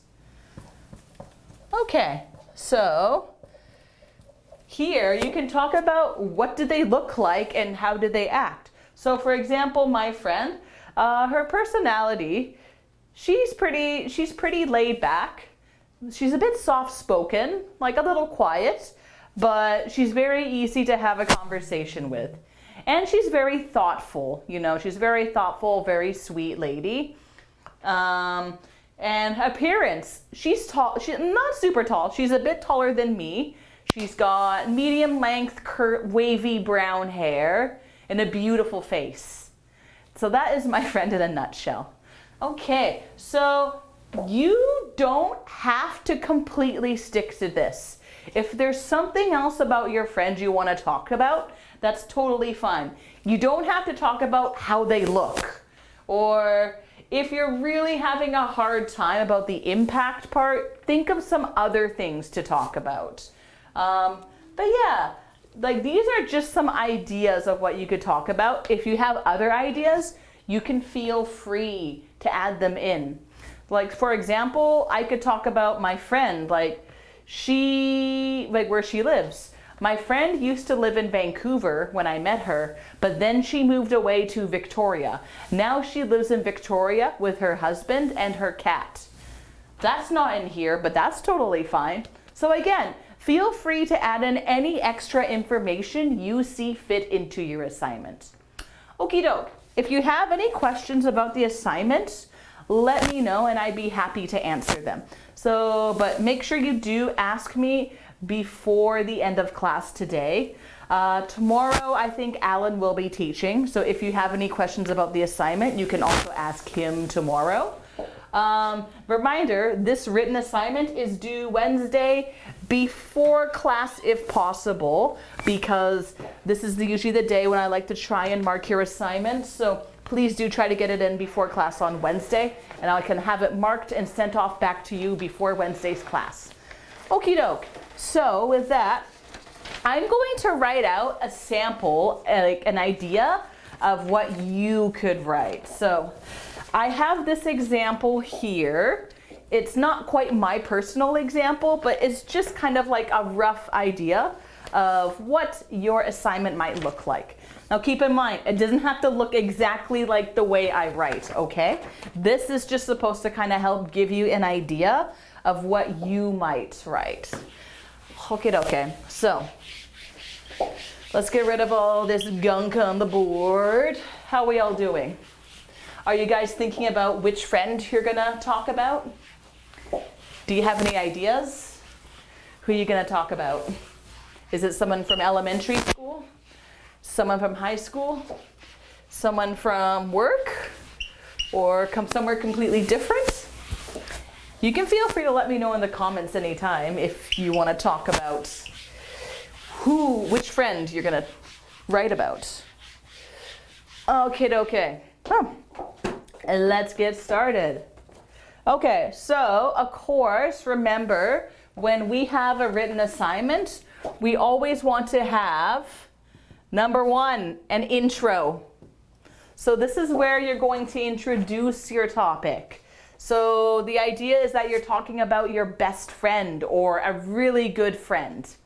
It doesn't have to be a best friend, it's totally up to you. And so this is where you kind of first introduce your friend. You know, maybe this is where you're going to write their name, and maybe you could talk about why you want to talk about this friend. And number two, it's the body. So this is the big bulk of your essay. Whereas the intro is just one paragraph, and sometimes it's a short paragraph too. The body, this tends to usually be at least 2, maybe 3 paragraphs. That's pretty normal in a body, I think. So the body is where you're going to be answering all the things about your friend. So maybe this is where you're going to talk about how you met your friend, maybe how you met. You could talk about, you know, maybe how you felt meeting them. How you felt meeting them. What else? What were some of the other things? The impact they had on your life. The impact they had on your life. They had on your life. Sorry, they. This is messy. I apologize. And what were some of the other things? How long you've known them. How long you've known them. This is different order. I know this one probably should come first, but like you can like kind of mix up the order of some of these. How long you've known them. Good memories. Do you have any good memories of them? Good memories. What else? Description. What do they look like, or what's their personality like? So again, like some of these, like they might be mixed up, like different orders, and that's totally fine. And then finally, at the very end, oh boy, it's gonna go over here. I'm sorry, I kind of ran out of room. Conclusion. So again, this is like one paragraph. Para, short for paragraph. So your intro and your conclusion are short. Keep them short. The body is like where most of the information is. So just try to keep that in mind, all right? Try to like keep these two short. Okie doke. So I think that's fairly simple. I think you guys kind of get the idea of an introduction and a body and a conclusion. Okay, so let's write out the sample. Let's get rid of this. Okay, now I'm not gonna write out every single detail because this is a very long essay and I'm not gonna write every single sentence out. So my version is going to be much shorter. In fact, my version is going to be shorter than what you are going to write. So please keep in mind the version that I'm writing on the board, it's going to be shorter than what you will write, okay? So don't copy what I do word for word. Alrighty, are you ready? Let's do this. Okay, so here's my intro. Woo. Okay, so here, for example, I'm going to talk about why friends are so important. Okay, friends are an important part of your life. Be it the school years, college life, colleagues, so that means co-workers, people you work with, colleagues at work, or friends near your house. Friends near your house. Okay, so this is my first introduction sentence.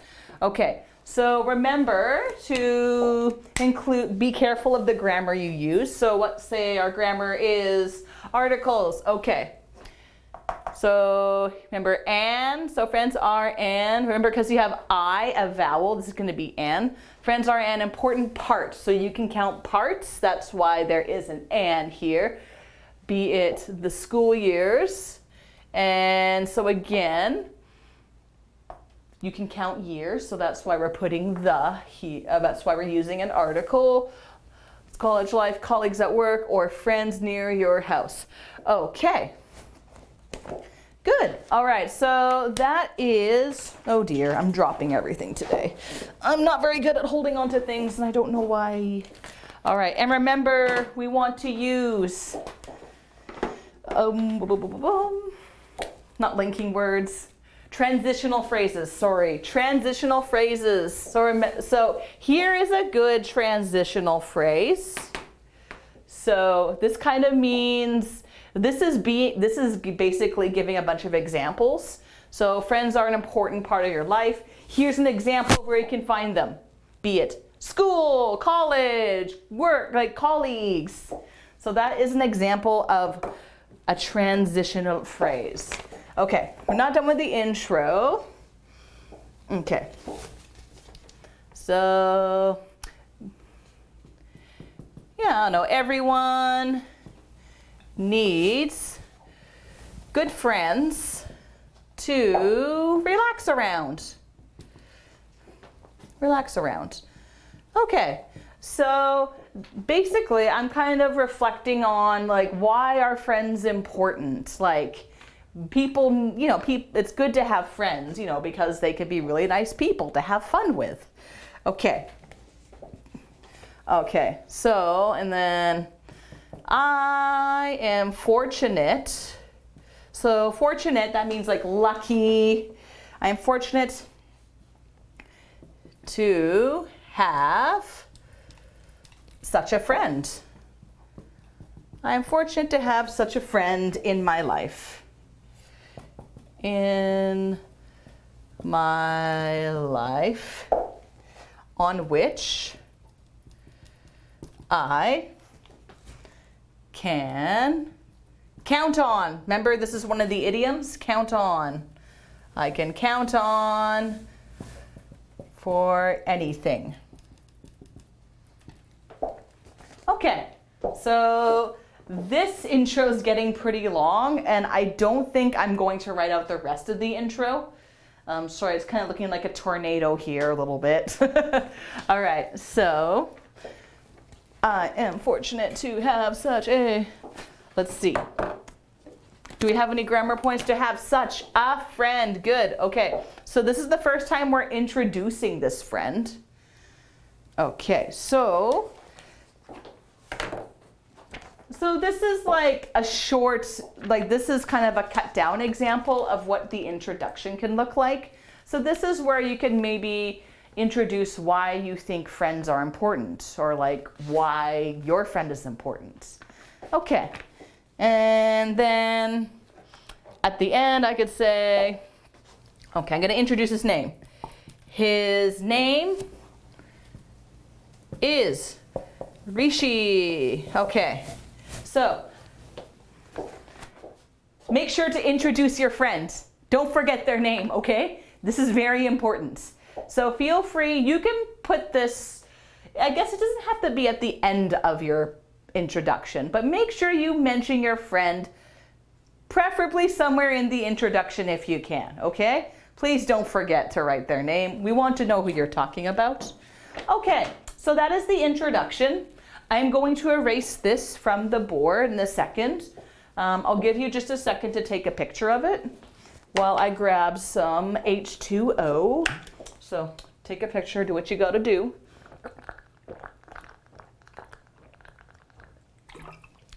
Okay, much better. Okay, and with that, I'm going to erase our introduction, our lovely, well-crafted introduction. Okay. And say goodbye to Rishi for now, but he'll be back. Okay. Okay, now we're moving on to our big, bulky body. Oh, yeah. Okay, so interestingly enough, this essay, you don't have to do this, but it kind of has like little headlines here, and it's kind of highlighting different parts in the body that kind of talk about different parts of like their friendship together. So again, you don't have to do this. It's only if you want to. So for example, how we met. So maybe this is the part I'm going to talk about next. How we met. So here we go. When I was in class 2, Rishi joined our class. So, okay, join. His parents had just moved to our city, and right, I'll just leave it at that. Okay. It was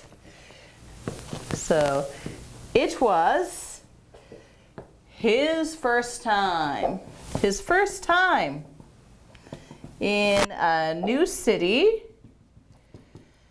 new school, and new people. Okay, so we've kind of set up the scenario about how we first met and maybe what the situation like is for my friend Rishi. Okay, so here we go. Fortunately, my teacher made him sit next to me. He was a bit shy at first. He's a bit shy at first, but by the end of the day,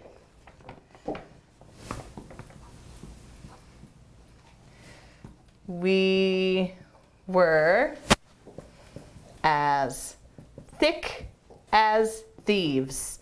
Okay, so this is an idiom that I didn't teach you guys in the last class, but basically it means to be like really close, like to be really good friends. Okay, basically, we really hit it off. All right, there's another idiom. Okay, so here we go. Got some idioms, as thick as thieves. So yeah, don't forget to stick in your idioms when you're talking about your friend. Remember, try to use 5 idioms or phrasal verbs, at least 5. And let's see, transitional phrases. Let's see. Join our class, new city. It's first time in new city, new school. Fortunately, so here is a transitional phrase. Teacher news. He was a bit shy at first. Basically, yes, and here is another transitional phrase example. So again, don't forget to put some of these into your writing because it does make it sound a lot smoother. Give them a try. Okay, so that is part 1 of the body. I'll let you guys take a picture of that if you need it. And then I'm going to erase it in just a second. Okay, going once, going twice, and she's gone. She gone. Okay, so we talked about how Rishi and I met. So we got that out of the way. We met in elementary school, sat next to me, and we became very good friends really quickly. We hit it off. Okay, so next up we have our friendship. Okay, so now after meeting, we're going to talk about how we're becoming better friends. Okay, so our friendship became the talk of the class. So that basically means like the whole class is talking about like, wow, man, they're really good friends. And we gradually became best friends. Best friends. Okay. Okay, let's see. Our teachers. So our teachers and parents were very happy about it. In fact, we used to help each other with class notes and homework. If one of us could not attend school due to any reasons, like being sick. Okay. In fact, we had this healthy competition. Healthy competition.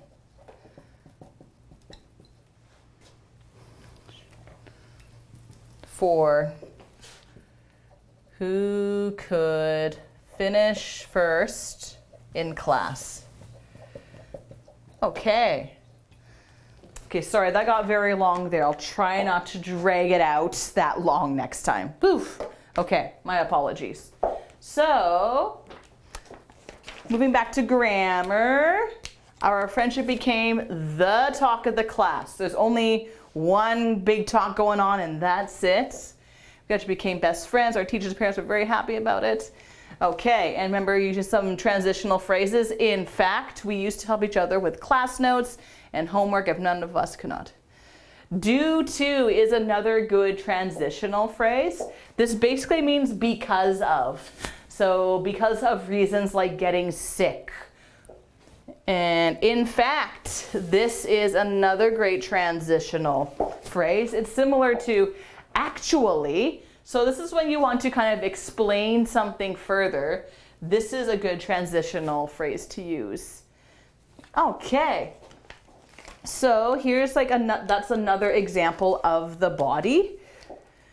Again, I'll let you take a picture if you want to, but you do not have to. Again, I think most of these are going to be kind of like your own ideas and thoughts about your best friend. Okay, so I think I'll get rid of this. Okay. Goodbye, class time. What are you going to move on to next? Okay. I think we're going to move on to common interests. Okay.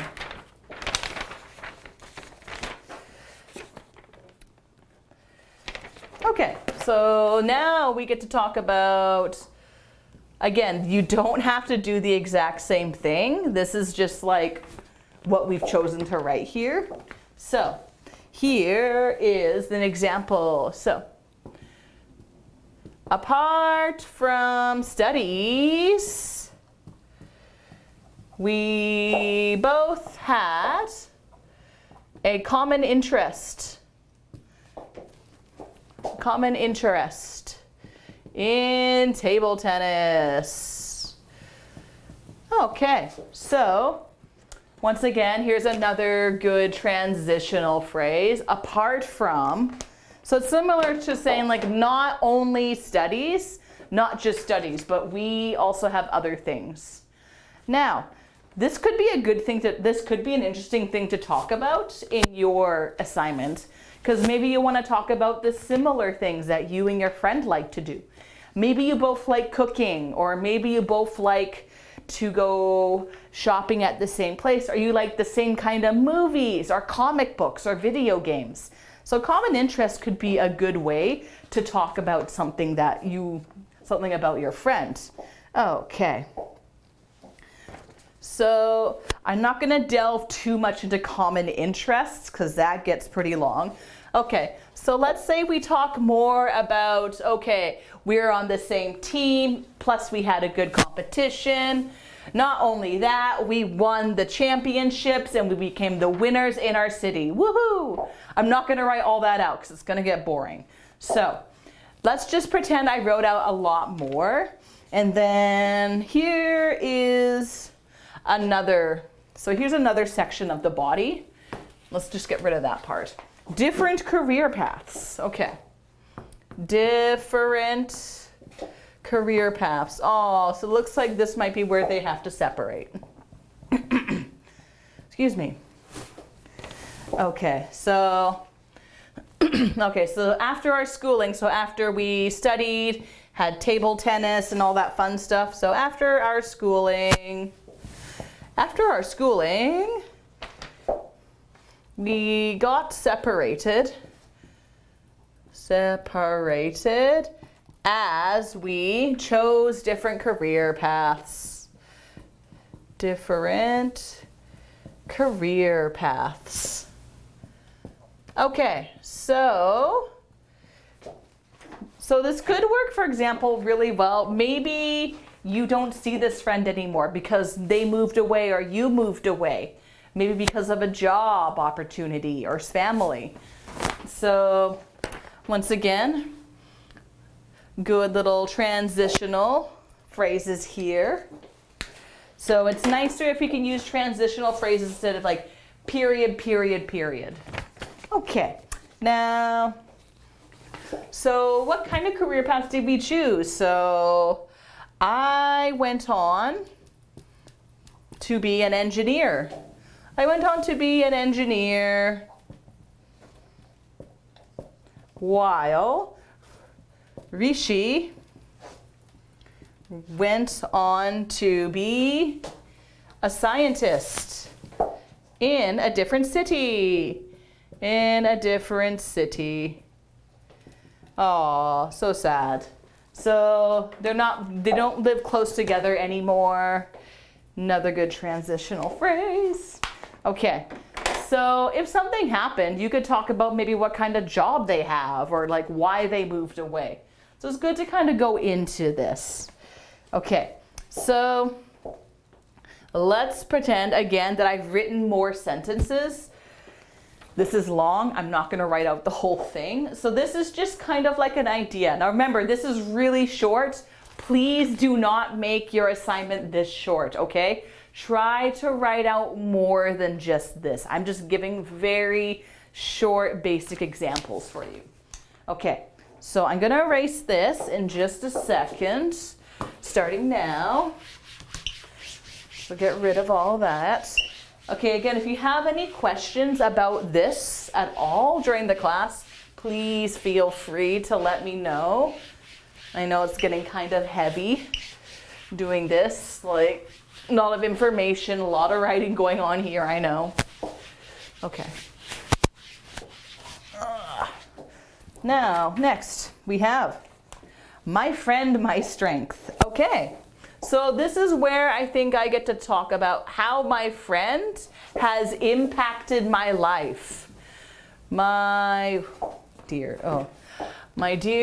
my goodness me. Okay, my friend, my strength, my friend, my strength. Okay, so what does that mean?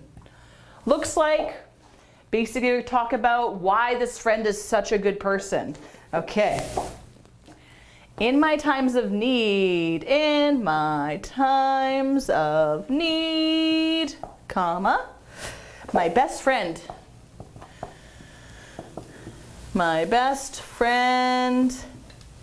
has been a pillar of strength. A pillar of strength. I'm going to add in something here. And a shoulder to cry on. A shoulder to cry on. So remember this idiom, someone who's going to support you when you're having a tough time, listen to your troubles. Okay. Not only, another good transitional phrase, not only did he take care to make sure I solved my problems,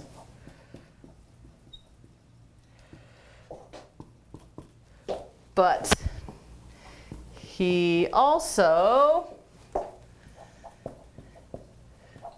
brought me dinner when I was too tired to cook. Too tired to cook. Okay, so now we're kind of talking about why he provides such a good, like why this friend has like really supported me. So basically, shoulder to cry on, when I was having problems, he listened to me and he tried to help me solve my problems. And maybe in like university, for example, and I was like working really hard, studying hard, had a part-time job, no time to cook food, he came and he cooked food for me. So that was very supportive of him. All right, so this is kind of like another example. All right, again, I don't want to write too much more than this. So let's pretend I've written out like plenty of sentences about why he is my pillar of strength.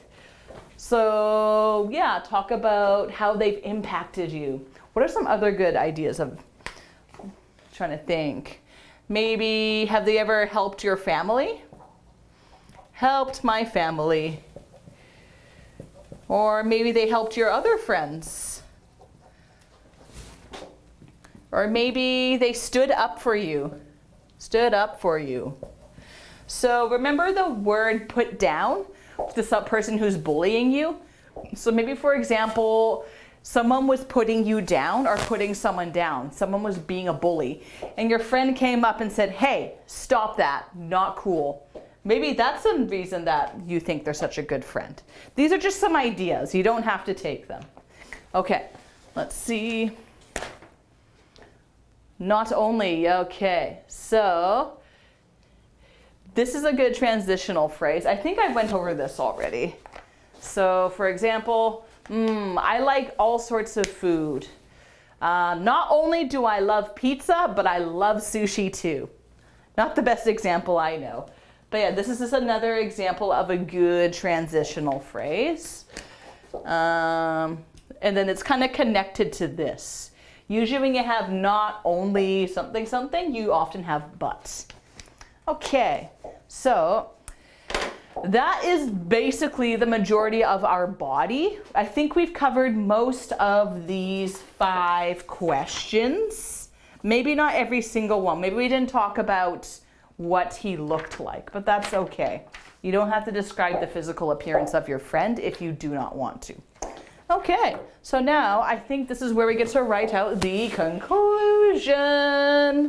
Okie dokie. How we doing? We're in the last 9 minutes, no, last 8 minutes of class. Woo woo! Almost there, guys. Hang in there. Have you had dinner yet? I'm gonna have my dinner right after this. Got myself a bean salad today. It's gonna be good and healthy. Okay. Okay, so the conclusion. Basically the conclusion, why is a friend so important? So conclusion. Why is a friend so important? So important. Okay, don't actually write conclusion. You don't need to do that. Okay, so why is a friendship so important? So in your conclusion, this is where you can kind of wrap up your paper and say, why is friendship, why is a good friendship? Why is it important to you and to other people? So here's the example that we have. True friendship. True friendship is the most prized thing in the world. You might argue with that, but you don't have to say this. In the world. So a prized thing means it's very valuable. So to be prized is to be extremely valuable and maybe even like very important. Okay. Although it may be at times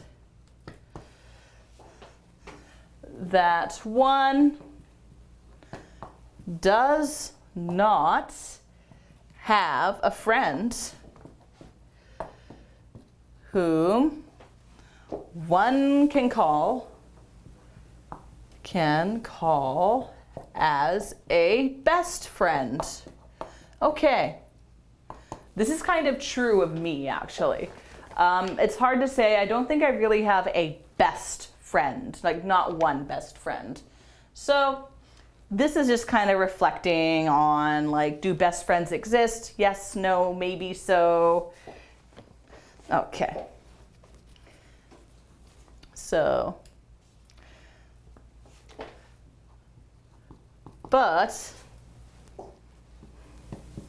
any friend, good and honest, regardless, if they are a best friend or not, is precious. Okay, so again, precious, kind of similar to prized, very similar. Precious. Precious. Okay. Sorry guys, I know my writing's kind of gone off the deep end here. There we go, precious. Okay, so this may not have been the best conclusion for me to make, and I apologize. Maybe your conclusion, maybe you want to talk a little bit more about your friend, like why you might want to say your friend is very precious to you. So maybe you could say, for example, my friend Rishi, he is so important to me, I would never trade him for anything in the world. I hope we stay good friends for a long time. The end. So you could write your conclusion more like that if you like. You could talk more about your specific friend. This is just kind of talking about why a friend is important in general, but you don't have to go this route for your conclusion. You can do it differently. Okay, so we got some more grammar. The most prized thing. Okay. In the world, there's only one world, so that's why we're using the.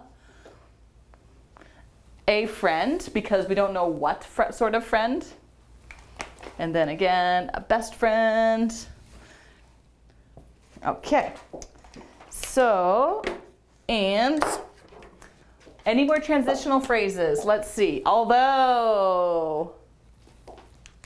So although is kind of similar to but, however. So this is another good one to use as a transitional phrase. So I'll give you an example. Although I love sushi, I don't eat it every day. I don't eat it very often, actually. So it's a contrasting transitional phrase. Okay. So any friends, but any friend, then regardless. That could be another good transitional phrase. So regardless means it doesn't matter. It doesn't matter if, it's like I like sushi regardless if it's vegetarian or not. So that means I like sushi, don't care if it's vegetarian, don't care if it has fish, I like sushi. Okay, so that is the basis of the assignment that I would like you guys to write. So again, it does not have to be identical to this. Like, you have your own ideas, obviously. But I think, this has like some very good suggestions what you could write about. And again, try to keep it like 4 or 5 paragraphs long. So that might look like about 1 page-ish. And remember, do make sure it's done by Wednesday so I can mark it and give you a nice grade. Okay, so I think I'm going to erase this. All right.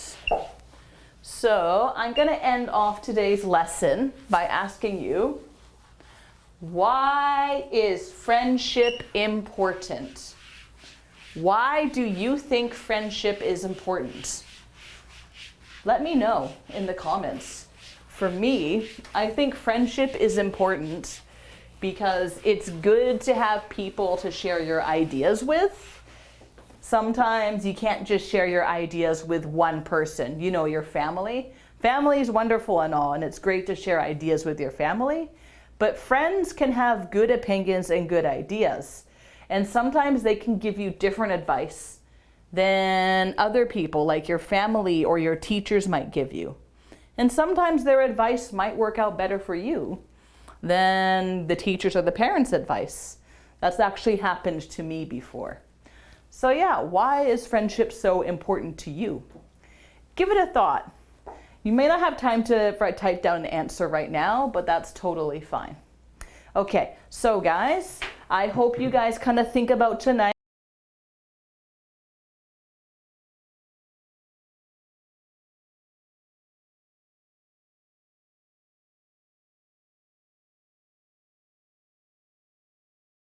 I hope you had a good class.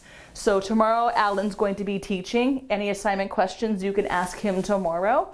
But I'll be back on Wednesday. So I'll see you guys then. Have a good evening. Bye.